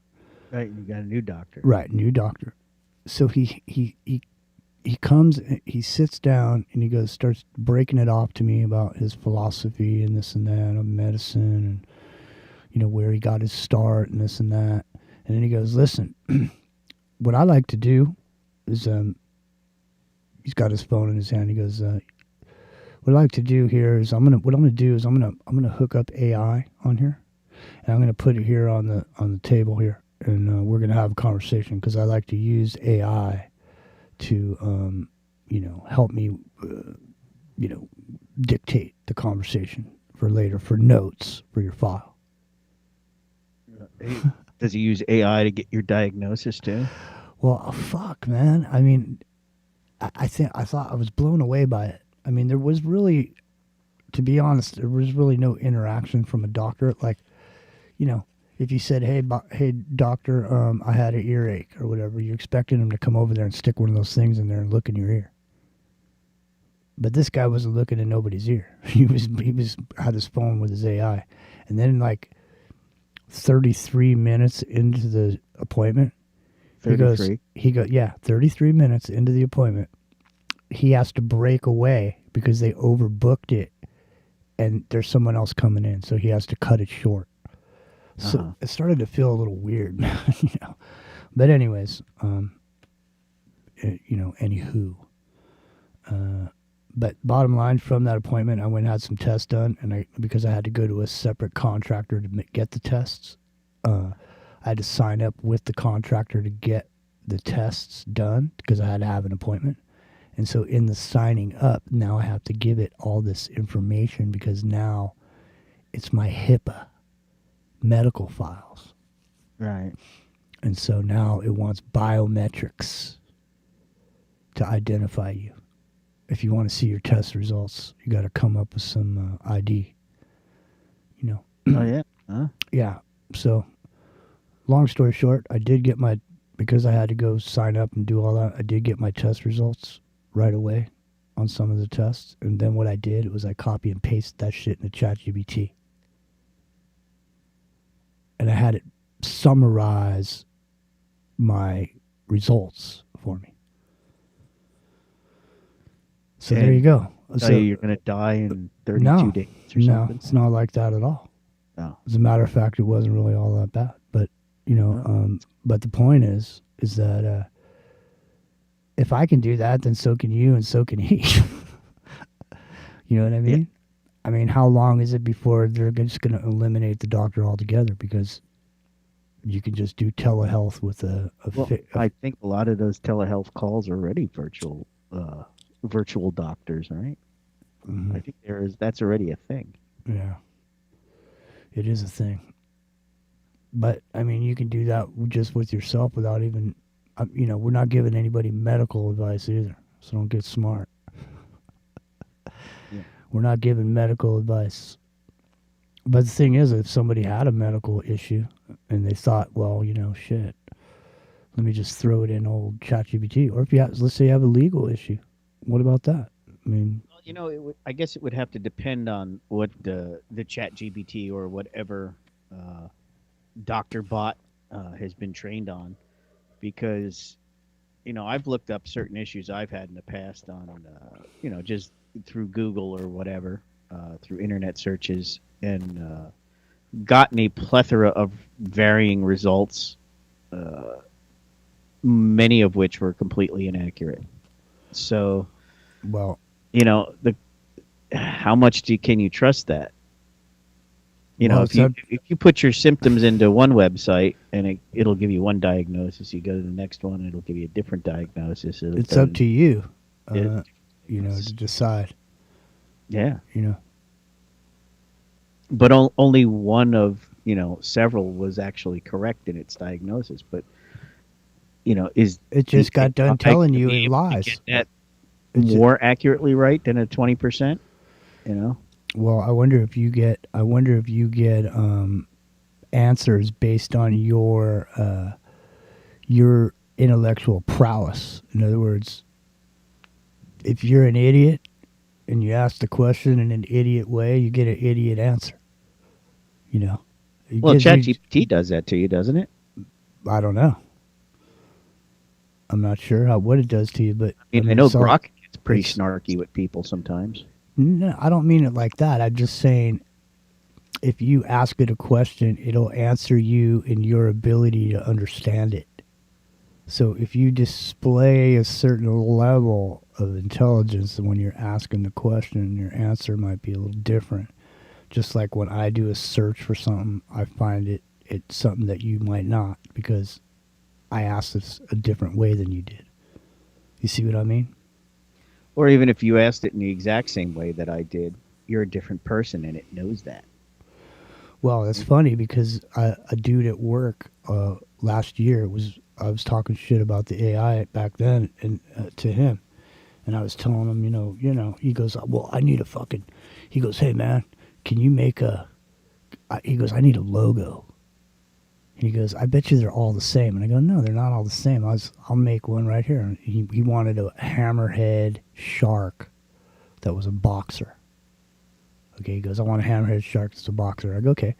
So I have one and I make it, right? I send it to him. And then he does the same thing, thinking he's going to get the same exact logo that I got, but he didn't. It was totally different.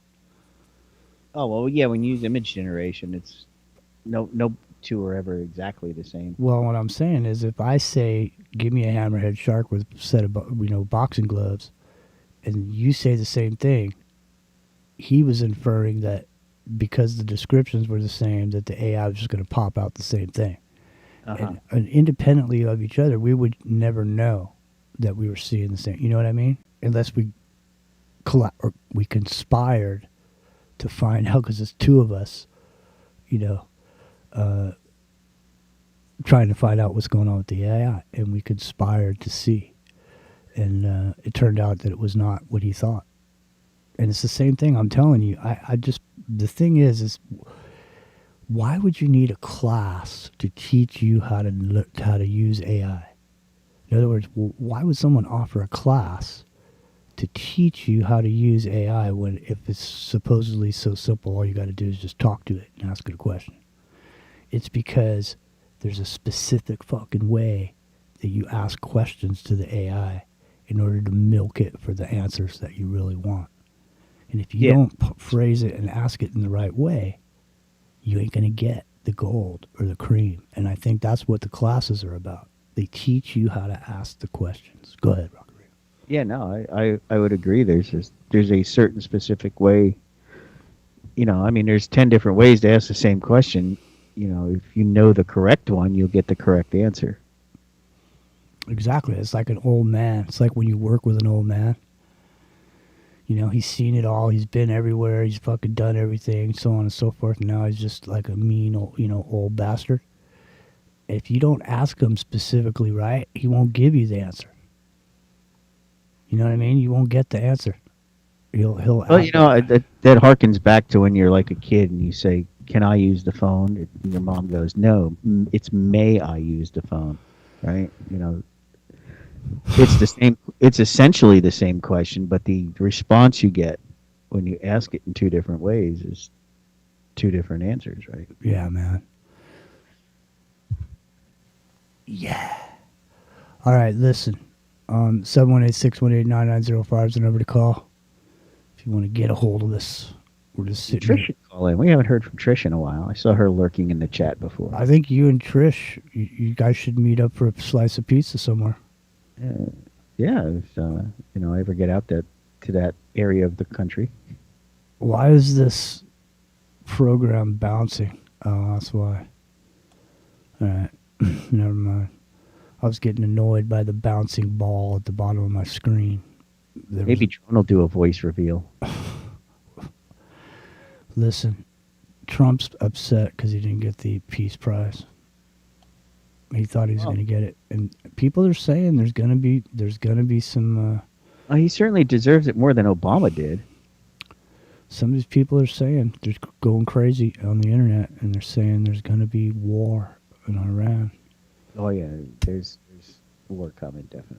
People are just going nuts on the war thing, and Well, it's a real situation. I mean, Russia's talking about bringing out some new high-tech weapon, to finally just crush Ukraine because they've had enough of the nonsense.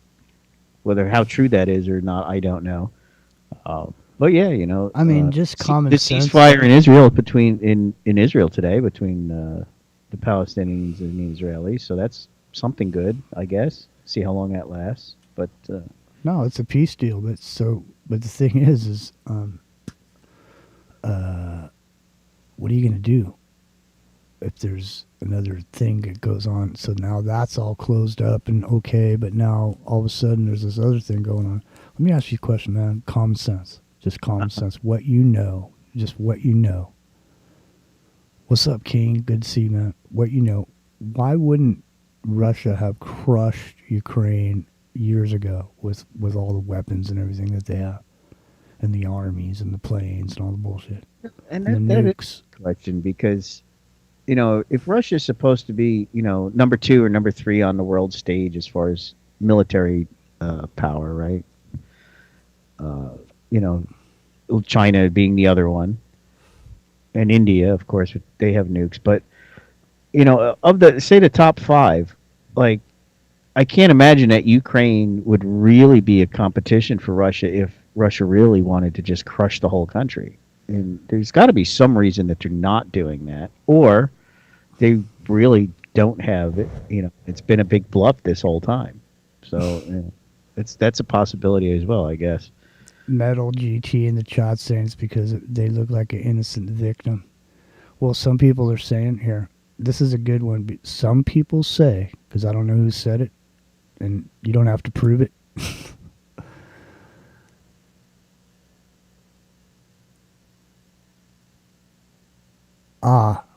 Jeffrey Layton in the chat saying the reason you get 2 separate images is because of a seed number.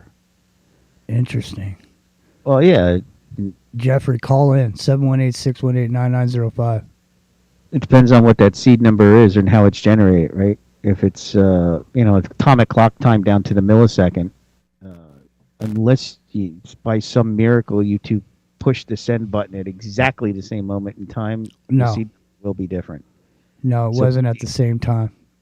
Right, exactly. So if you're even a minute off, right, the the extrapolated time down to the nanosecond or whatever is going to be a different number. And, you know, the seeds that they use, they try to make them as random as possible because there's still no truly random seed in computing at this point. So they add in things that are seemingly more random, like the exact moment in time, you know, what birthday it is that the person who's asking is, or, you know, because that'll generate a different number. Have you heard of this movie called Nano Sapiens? I have not, but you've piqued my interest, that's for sure. The nanobots. Nano Sapiens refers to a specific line of natural red wine. No, that ain't it. Yeah. Hold on. It's not a movie about wine drinkers, is it? No. This here is the guy that made... hold on a second. That's what I spelled. It didn't... Hold on.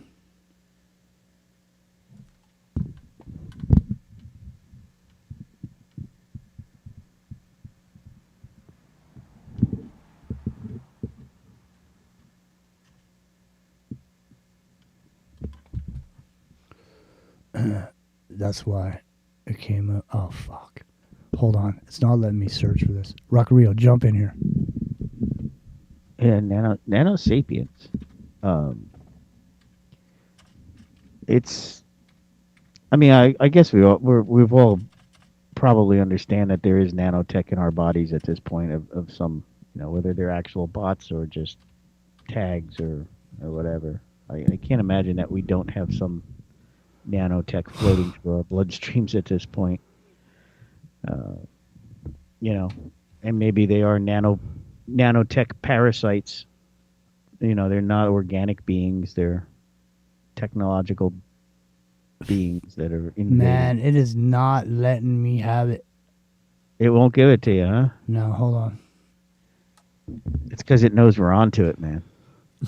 No, I'm just saying it's not coming and up. You're level 5, so, you know. Yeah, I know. Let me see. 4 months ago. No. Well, let me take a look and see if I can muster it up. Yeah, hold on. Here it is. Hold on a second. Nano Sapiens. Yeah, hold on. This was on the Jones show.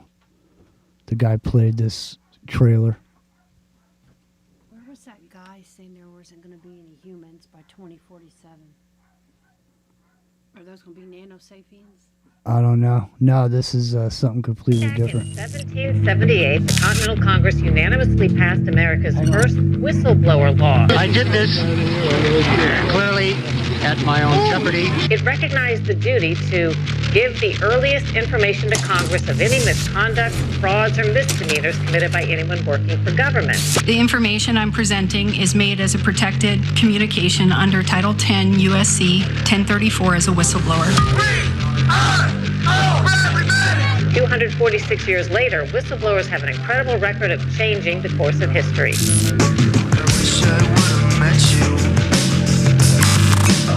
In late October of 2019, I was approached by leadership.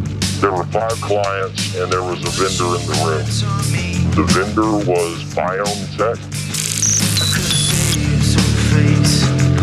These are the notes that I took during the conversation of the meeting with the stakeholders for the contact tracing application. Took the fabric of my reality and just run me. I mean, it just made me question everything.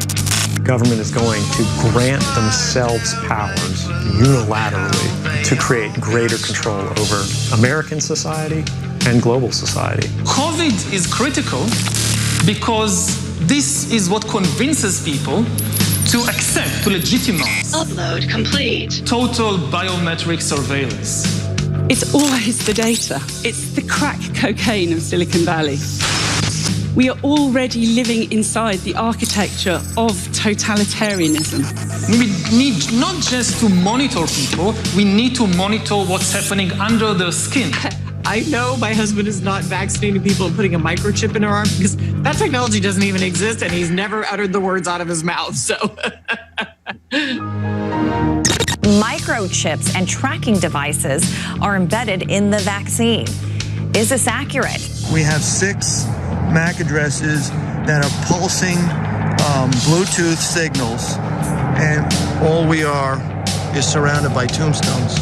So can someone explain to me why we're getting EMF emissions off grave inside of a Faraday cage, please? So we've seen the reports of individuals having unlicensed MAC addresses post-vaccination. I've seen evidence of that myself. One of the requirements that it just changed the entire course of the conversation and frankly my life, that's when lipid nanos came into the conversation. These are not vaccines, these are not biological. As you go through the patent in section 219, it explains how they are self-assembled nanoparticles, and they're fully programmable. From a technical perspective, if I can retrieve data, I can send data. DARPA calls it transhumanism. I mean, can you hear what I just said and not want to just step away?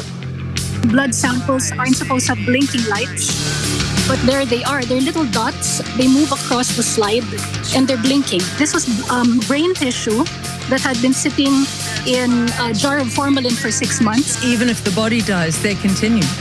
Yes, apparently.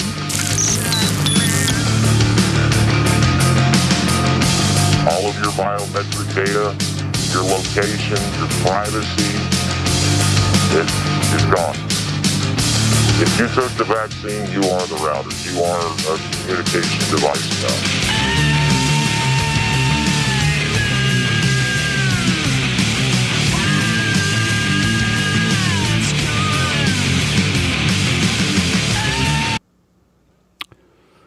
Yeah, huh? Mm-hmm. There you go. Well, you know, it's funny because you were having a hard time finding it. And the very first thing is a first look at the upcoming documentary for me was that. So it's the full title is DS2 or Died Suddenly 2. Huh. All right. Well, you know, when this was going on a few years back, we talked about it, and I probably could dig them up again at some point, but you know, we actually had the patent numbers for doing this. Yes. Yeah. So it was patented by, you know, the company that promoted Michelle Pfeiffer. Exactly. Well, there it is. I guess that's a movie coming out, so you want to check it out.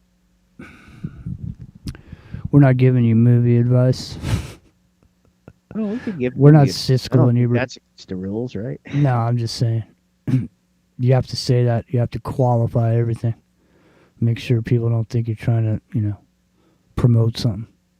You know, we're not telling you to go watch it. Make up your own mind. But maybe you should. Yeah. Well, I guess it comes to a point where, you know, enough people have realized that, hey, maybe this is a thing that we should talk about it. I mean, it's only 5 years too late, but yeah, it's hard to believe it was that long ago already, right? No, actually, it's 6 years now, because it was about this time when that first started showing up and coming around. Well, I can't believe I've been up since 5 o'clock this morning. That's what I can't believe. Yeah, well, that makes two of us. I know. Why can't people sleep? Even when you get sleep, do you get rest? Well, I'll tell you, when I did Saturday, well, no, was it Saturday? No, it was Thursday night this week that we stayed or Wednesday night. Well, I don't even remember because I'm still like burnt from it, but you know, stayed till 2 o'clock in the morning again, and we're still up on the first page. Yeah, that's crazy, man. Oh, we got another caller calling in. Hang on. Right on. Good to have you. Maybe we'll see. Hello, caller. You're on the air. You can never know. Oh, it's It's 425, Mr. Jacker again. Hey, hijacker, what's happening? Hijacker. We can't hear you, man.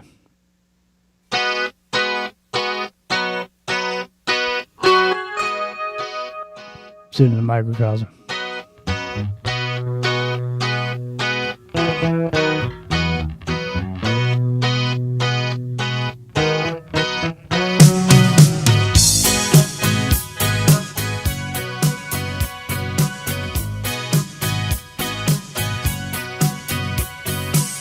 Jump down the shelters to get away. The boys are cocking up their guns. Tell us, General, is it party time? If it is, can we all come? Don't think that we don't know. Don't think that we're not trying.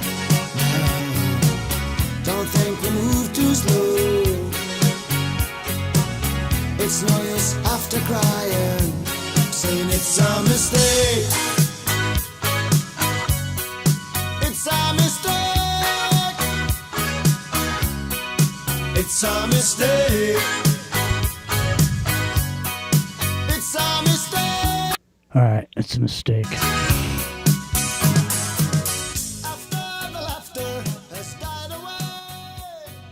Rio, has the laughter died away?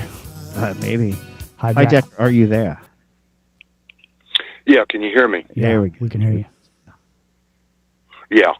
No, the reason why I called back is just a little factoid about this AI. And this is Gerald Salente. He does the trends forecasting.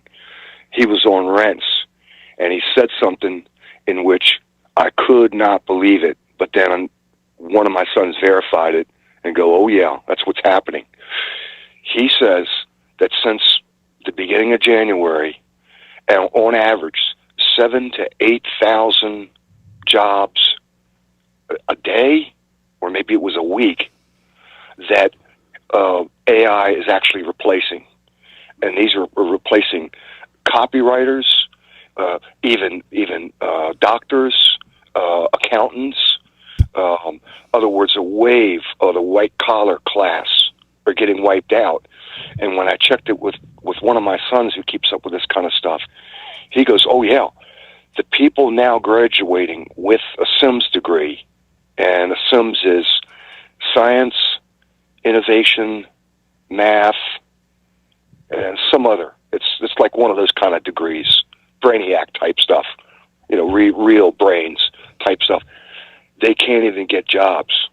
Now, he says it's because of so many of the Indians are coming in under the M1 or B1 visas or whatever they're called. But that hooked up with what Salenti said about AI replacing all of these white-collar jobs. We're on the verge of, this is the next big thing. This AI is the next big thing, like the internet, or the .com type bust. Yeah. I mean, this is big. Well, I agree. Just gotta, I don't know. You're already living out in the country, aren't you, Jacker? Yeah. So I mean, you're already. You've already done your bit. I mean, you can unplug. I mean, you got a little time left. The AI, I think, is going to first, like you said, take out the tech writing jobs, right? It's already writing software. It's already editing books. And, right. Now it's moving into music and film production. Pretty much the only jobs that are going to be left are the hands-on jobs, right? Yeah, and at least until autonomous robots become a thing. Yeah, did you see? You'll still need the plumber. You'll still need the electrician. You'll still need the guy to fix your car. But have you seen the Atlas robot helping the construction guy? A guy got on who was an expert in this AI stuff, and somebody brought up, well, they're still going to need the plumber and the hands-on guy, the mechanic, just like you said. And he goes, no, you're not getting it. He says they now got a headset that you can put on. You can call up AI into plumbing, and one side of your eye is a screen, on what you need to do. It tells you the tools of what you need to do to get underneath the house, to hook up the piping and everything else. And then step by step, it turns you into like a human robot. This is what you do now. That is a reverse PVC pipe you need to use. And you can actually see it. As you're filming it, it's showing back to you what you should be doing. So literally AI can now, with this headset, turn every single, I was going to say hairy homeowner, but Mrs. Mary homeowner into a plumber. Well, it can, provided that they are willing to do that. Yeah. You know, I mean, you're still going to have. It's bullshit. You know, you don't need the human being to tell you. It already knows how to plumb. It already knows what pipe to use. It doesn't need you to be a plumber. If there's a robot that could act like a plumber because you're thinking it, then the robot don't need you to think. It just already knows everything about plumbing. Yeah. So that's bullshit. But the thing is what I'm saying is, do you think that, okay, first of all. Well, that's what I said, until we get fully autonomous robots to be able to do it. Well, listen, first of all, take a look at just Chinese construction and how quickly they can throw up a 10-story building, because the floors are modular. Okay. They're already built out before they put them up. So if things are modular and you fashioned a construction method that could be easily done by robots, they have those concrete pouring robots. Yeah, that can get you a house in a few hours. Yeah, that's what I mean. I mean, it's not even that. I mean, you know, it's to the point where we won't. I mean, no job is safe at this point. And the thing is, it won't matter if you have a safe job, because eventually your job won't be safe. But in the meantime, they'll already come up with this system to pay the people that have lost their other jobs, their cubicle jobs, their white-collar jobs. Because those, you know, if you're sitting there didn't you hear what it said on 2027 thing? Who's the Amber, that's what I said, at least for now. Amber in the chat asking who's the guy who says no humans after 2047. Who's that guy? Because there's a guy out there that's saying that. Some dude. But because I don't know. I mean, by, you know, at the rate things are accelerating, you know, another 10 years, even, right? We'll have technology that's so far beyond what we can even imagine right now. 5 years. Machines picking vegetables and fruit. You don't that's need the migrant workers anymore for that. See, even that, there's nothing. Even that isn't safe. Nothing's safe. If you're a lawyer, what do you need a lawyer for? Go ask ChatGPT a legal question. Go ask ChatGPT to write you a letter. I mean, you go get a letter written from your attorney. How much is it? $500. You want a letter? $500. You know, you don't need you don't have. Listen, here's one for you.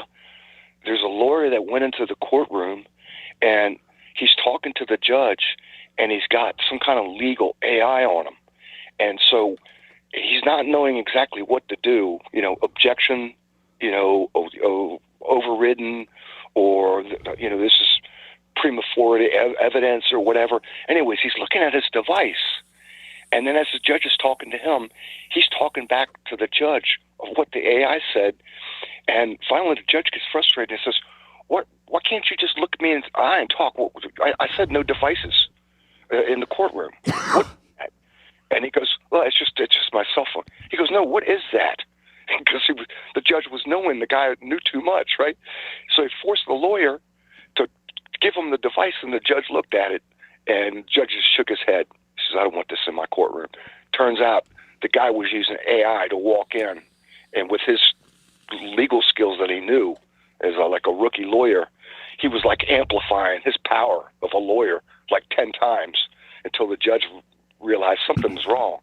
You can't have this young kid come in here and break out all this stuff and, you know exactly when to. Well, here's the thing. You know, did you know they came out with a suspect in the Palisades fire, and when the Attorney General was reading off the guy and why they've got him and all this and that, in the conversation, one of the things he said was the guy went on ChatGPT and made a picture, asked ChatGPT to make a picture of a fire scenario. Now, why is that important? Well, remember when OJ had some DNA evidence in the trial? It's like that. It's one of these things where once it comes in there, now it's a thing. So just like your telephone records or your internet searches, now whatever you asked ChatGPT or whatever, images you created, that's evidence against you. So anything you say can and will be used against you, even when you're on ChatGPT. Oh, of course. Absolutely. And it goes way back to all your social posts. Exactly. Just imagine. Mm-hmm. Wow. And now in China, this big organ scandal kicked out because Xi Jinping, which, by the way, had a major stroke. But anyways, I think it was today or yesterday. But he was saying, how he could live to be 150, and it got picked up by a hot mic. Well, it turns out they have not only taken the Uyghurs and the people in prison in China and turned them into donors, or donors. Mm-hmm. They have gone through, and because everybody's health and records are on all their cell phones, all that information. Mm-hmm. In fact, they have so much information that they give these scoring to, that a woman that was working in San Francisco, worked for this law firm or whatever, and this guy saw her that works with her about 10 blocks from work, and he goes, well, I can give you a ride. She goes, no, I got to get my steps in. Well, it turns out she had a fistbit. This was like 8 years ago, and they actually give a scoring for the Chinese, how healthy, how much they walk and everything else. But anyways, they've turned the whole country into a potential organ donor. Well, I mean, that's like that here. When you go down and get your license, you say, will you be an organ donor? So it's not like it doesn't go on. But well, you mean donating them before your time is due. That's different. Yeah. The black market is big. There's actually, I think, more black market transaction for organs than there is, legitimate ones. I like the Hammond B3 organ. I think that's a good organ. Yeah.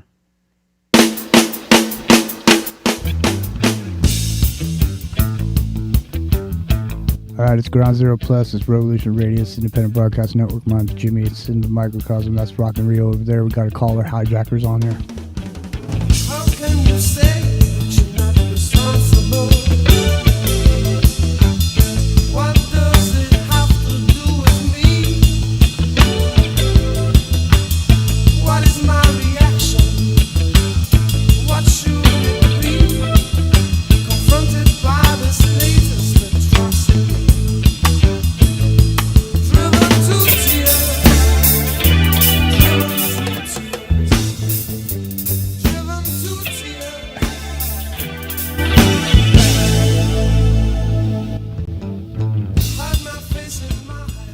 Hands up. It's the police. F the police. That's what they Hey, say. Jimmy, I got to ask you. Go ahead. Where's Bruce McDonald been? I've missed that guy. I don't know. He's off. He's often doing his thing in Costa Rica, as far as I know.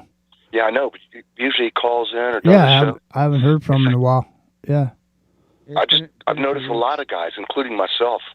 We've all just kind of dropped out. Or only do a show maybe once a week. But have you noticed that the lines are getting thin? Yeah. As far as you talk radio host. Yeah, time's up, dude. Time is definitely up on that. We've talked about it before. It's we told you what was coming. It's here now, and what's next to talk about? Yeah. No, I mean, the thing is we did a show like when we were on TFR. We did a show way back then, Hijacker. It was called Coming Out of the Rabbit Hole. Oh, see, hold on now, Hijacker, because Bruce is calling, but I'm going to have to put you on hold to answer Bruce, so hang on 1 second. Hey, Bruce. We were on TFR. Hey, what's going on, man? We then How are you? Hello. Hello. What's up, Bruce? Can you hear us? Am I on? Yeah. Yeah, I don't usually tune in, but just the sheer joy of hearing the hijacker. I know. Unfortunately, we cannot conference call the two of you. So Yeah. old at the moment. We hijacked. Oh, okay. Rio figured out how to hijack our own, our old phone number off of Skype, but it's only working for. So. He is listening, yeah, but so he just just hung let up. him know. Let him know everything's good. I'm finishing up another house here. Oh, you Built are? a traditional Costa Rican house, not an earthbag house. My brother-in-law is building it, but 4-bedroom house. It's quite nice. Oh, sweet. Yeah, everything is going great over here. You'd Excellent. hardly know the world's in trouble now. You And hardly know. the reason for that is it's mainly the first world. Yeah. Right? I mean, start to put everything together. You know, I mean, there aren't going to be any jobs. They're flooding the first world with immigrants, whether it be Canada, United States, Western Europe, whatever. Mm-hmm. This is not they're doing their very best to create the idea that it's the end of the world they prophesized, but Right. it's a complete fucking sham. Yeah. Right? In my opinion, anyways. And the whole thing is a smokescreen to get that temple up. It's always with each passing week, it becomes more and more clear. Mm-hmm. Well, you've been saying it for what, 6 years on the air? Well, it's the bookend for the age of Pisces, right? Yeah. That temple, 2,500 years ago, 2,600 years ago, and now. It's like there's so many people invested in this, and well, that's what I mean. there's a lot of other reasons why, but it's too long. We don't have time. Well, I'm just saying, you've been on it for a long time, even when no one was talking about it, even when there was no red heifers. Yeah, I figured it out after the Light of Darkness with Bob. After I really had magic explained to me, and quite frankly demonstrated, and then I went, oh, okay, so now I understand, you know. And then you start to put it together, and it's like mind-boggling. So, but look, my perspective is very positive. I think the human race that comes out of this in 200 years is what we're setting ourselves up to become is almost the difference between Neanderthal and Homo sapien. So we're Homo sapien now. And the next leap forward, which we're going through right now, by the way, what emerges from that leap forward will ultimately be as distant as we are from the Neanderthal. So I see it as all very positive. You know, I don't have this negative doom and gloom Abrahamic perspective of it. But although I understand everything the scriptures are saying, they just don't explain it beyond the astral plane. And basically, the Abrahamic scriptures are a very astral story, which is the first level after physical existence, and that world has changed a tremendous amount, and it's continuing to change, which is what's going on the earth, in my humble opinion. And you're right. And it's not the Abrahamic viewpoint isn't necessarily prophecy. It's more like a business plan, because people are definitely making money off the end of the world, Bruce. Oh, well, yeah. I mean, 100%. I mean, I don't know why people don't stop and think about this. Why would a God, a conscious creator, create this world for us to exist in, and then torment us with the knowledge of when it was going to be destroyed? It doesn't make any sense. It's like sadomasochism. It's like God's BDSM dungeon. It's fucking ridiculous. It is ridiculous. And that's why there's so many perverts in that Abrahamic system too, and why they get into all that crazy shit. But it's the end of an era. And it's almost like that Arthur C. Clarke novel. I forget the title of it. Childhood's End or something like that. Yeah. He got it really right in that. Yeah. Hey, it's good to talk to you guys. I'm sorry I've been such a stranger. I'm just, a little bit busy now. Yeah, we were just wondering about you too the other day. I think somebody. I think the last time was just before I took my road trip and you took your road trip that I heard from Bruce. Yeah. We couldn't get him on because I couldn't figure out how to get a phone call in. Yeah, with this new system. And then Are you on Teams? Yeah, I'm on Teams. Yeah. Oh, actually, you can join us through that then. Yeah, you can just. Well, I called you on. I'm on Teams right now. Oh, okay. Oh. Yeah. Yeah. Oh, I thought you called in through the call-in number. No, can you get a call-in number with Teams just like Skype? You can, but it costs. You have to have a business version of Teams, and then you have to pay an extra $10 a month on top of that for have conference calling ability. Oh man, that sucks. Yeah. Do we get any commission? So it's nice to hear Jack. Or he's kind of right about the demon thing, though. But Yeah, I don't think no. he really understands what a demon is. I mean, so we're going through the astral, right? And that means all of your ancestral egregors and all of your personal trauma-based egregors. You're going to confront them, and they're going to manifest objectively because you feed them enough energy, they become living things. We don't just procreate physically. We procreate on the astral too. Astral procreation is asexual. It's a direct consciousness manifestation of life. And so really it's about, I don't mean to sound like Jordan Peterson, but it's about getting your own house cleaned up now. Mm-hmm. Like really dealing with your shit. Like really, spending some time alone. Yeah. Well, are you getting time alone up there?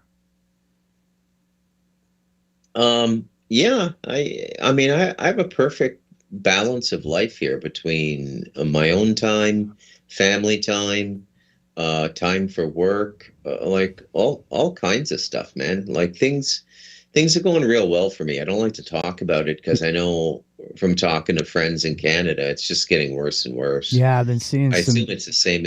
I can hardly believe the news. Like I've tuned out a little bit. Yeah. What's going on in America and Canada now? It hits me the same way those Feed the Children, Sally Struthers infomercials did at 2:30 in the morning in 1985. Yeah. It's just a completely other world. It is. It's hard. I can't relate to it. I go, oh, those Americans have really gotten themselves into it. I hope everything works out okay. Well, a lot of people have been tuning out, man, from the whole scene because realistically, I mean, it's what goes on a 24-hour cycle over here, news-wise, is out of control. It's literally, yeah, it's just, and the whole thing. I think social media is a public-facing MK Ultra program. It's a trauma-based program. Yeah. But I'm in a rage after 15 minutes on X. I have to discipline myself now. I can't go on X anymore. It's the worst. It's just black guys beating up some white guy on a street corner. And I'm just going, this is not civilization. Somebody throwing a temper tantrum in a McDonald's. It's just, it's crazy. I don't know how X came to that, but it's just ridiculous, man. It's ridiculous. It absolutely is. You're 100% correct, sir. Yeah. So listen, we were talking about this AI 2027 thing. It was a story written by AI about the AI takeover, and it was based. It was it was definitely a plausible scenario. I saw a thing where a guy had done a remote viewing back a few years ago, and he had this triad between the AI, 0 point energy, and I'm trying to remember the last one of the triad. Oh, it was quad computing. So those three things together in a triad. This is the future. So I don't know. We'll see. It would look pretty interesting. There's a drawing of it. You know how remote viewers draw what they see. You know, and he had Yeah, like I do. Yeah. yeah, he had a drawing of it. So it was kind of interesting, you know, because when you put those three things together, I mean, they're not like they are together now, but maybe they are already.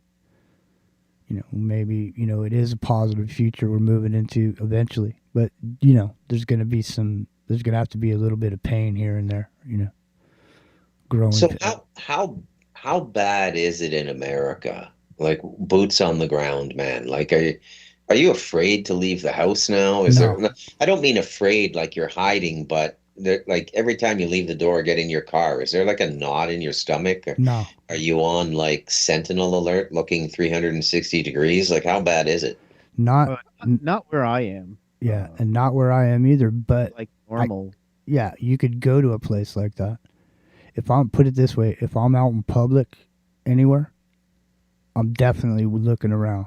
I'm definitely, you know, making sure I know who's around me, who's moving around, you know, like that. Because there's crazy shit going on, man. Oh yeah, I would say I'm more alert and pay more. Like if I go someplace, you know, to the mall or something, I tend to look a little harder and pay more attention to the people around me than I used to, just because you know there are wacky people out there. It's not even you know like younger people that have been you know raised playing these games and shit. They have no absolute. They don't care. You know, Well, they'll fucking stomp somebody's head to the curb. 30 or 40 of them run up on you and take you down. Yeah. It's not like in the situation we talked about earlier in the show, right? With the you know the 13-year-old who murdered an 11-year-old over, you know, because they had fuck Rockin' Rio, man. So nasty It's the story. same thing that Bruce is talking about too. It's and you're talking about, right? They just don't care. Like they don't have that mental boundary at this point to say, hey, you know. Well, and I think we've injected that nihilism into them. They might be the American youth and Western youth. They might be the first generation in the human race not to be able to see a future.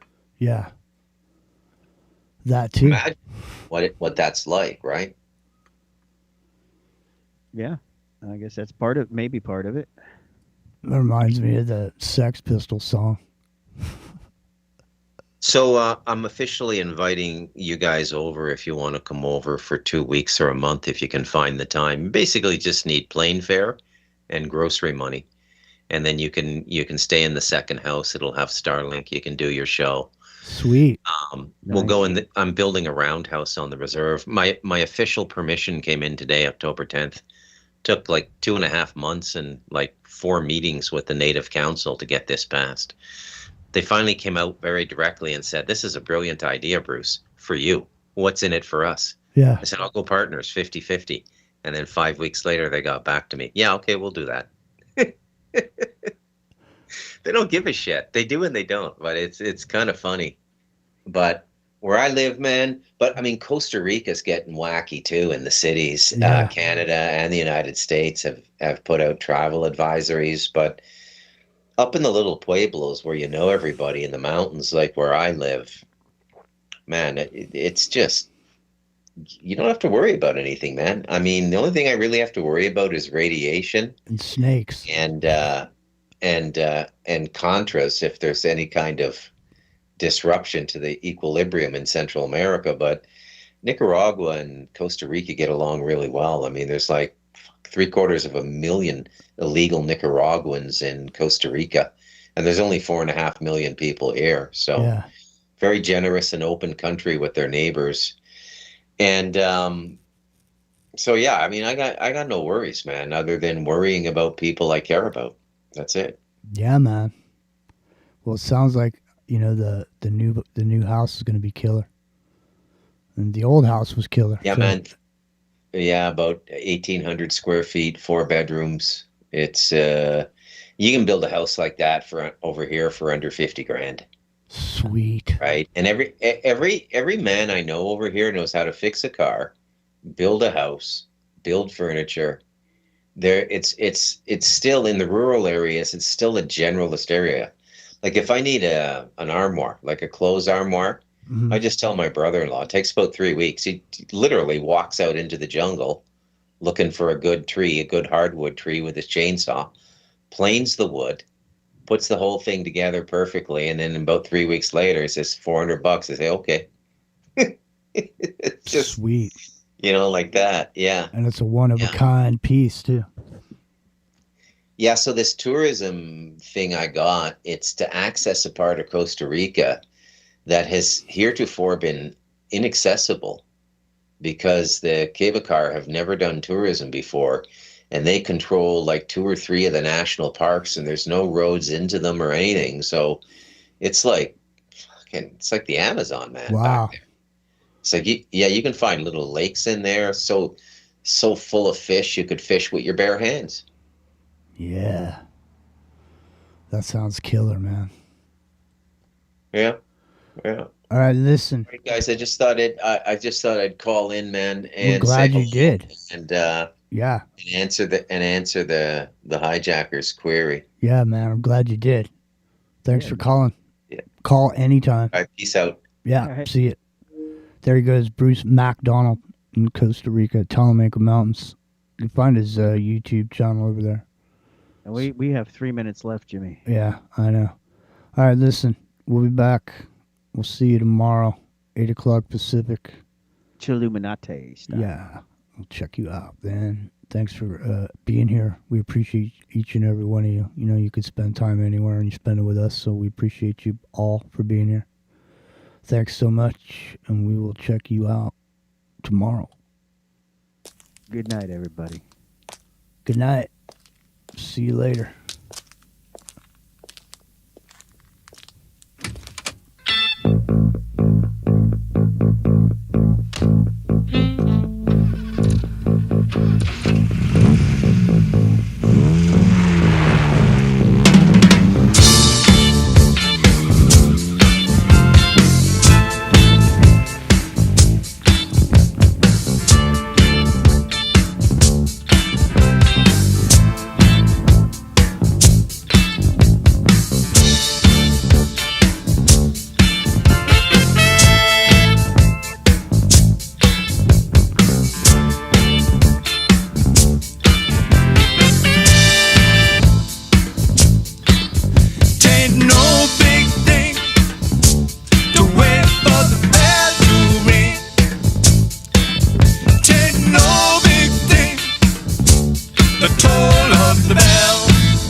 what's in store. Love is the drug and I need to score. Showing up, hit and run. Boy meets girl where the beat goes on. Stitched up tight, can't shake free. Love is the drug, got a hook on me. Oh, catch that buzz. Love is the drug I'm thinking of. Oh, can't you see? Love is the drug for me.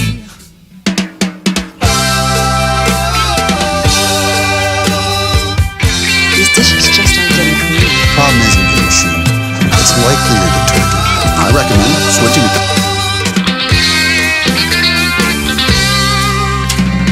Late that night, I park my car, stake my place in the singles bar.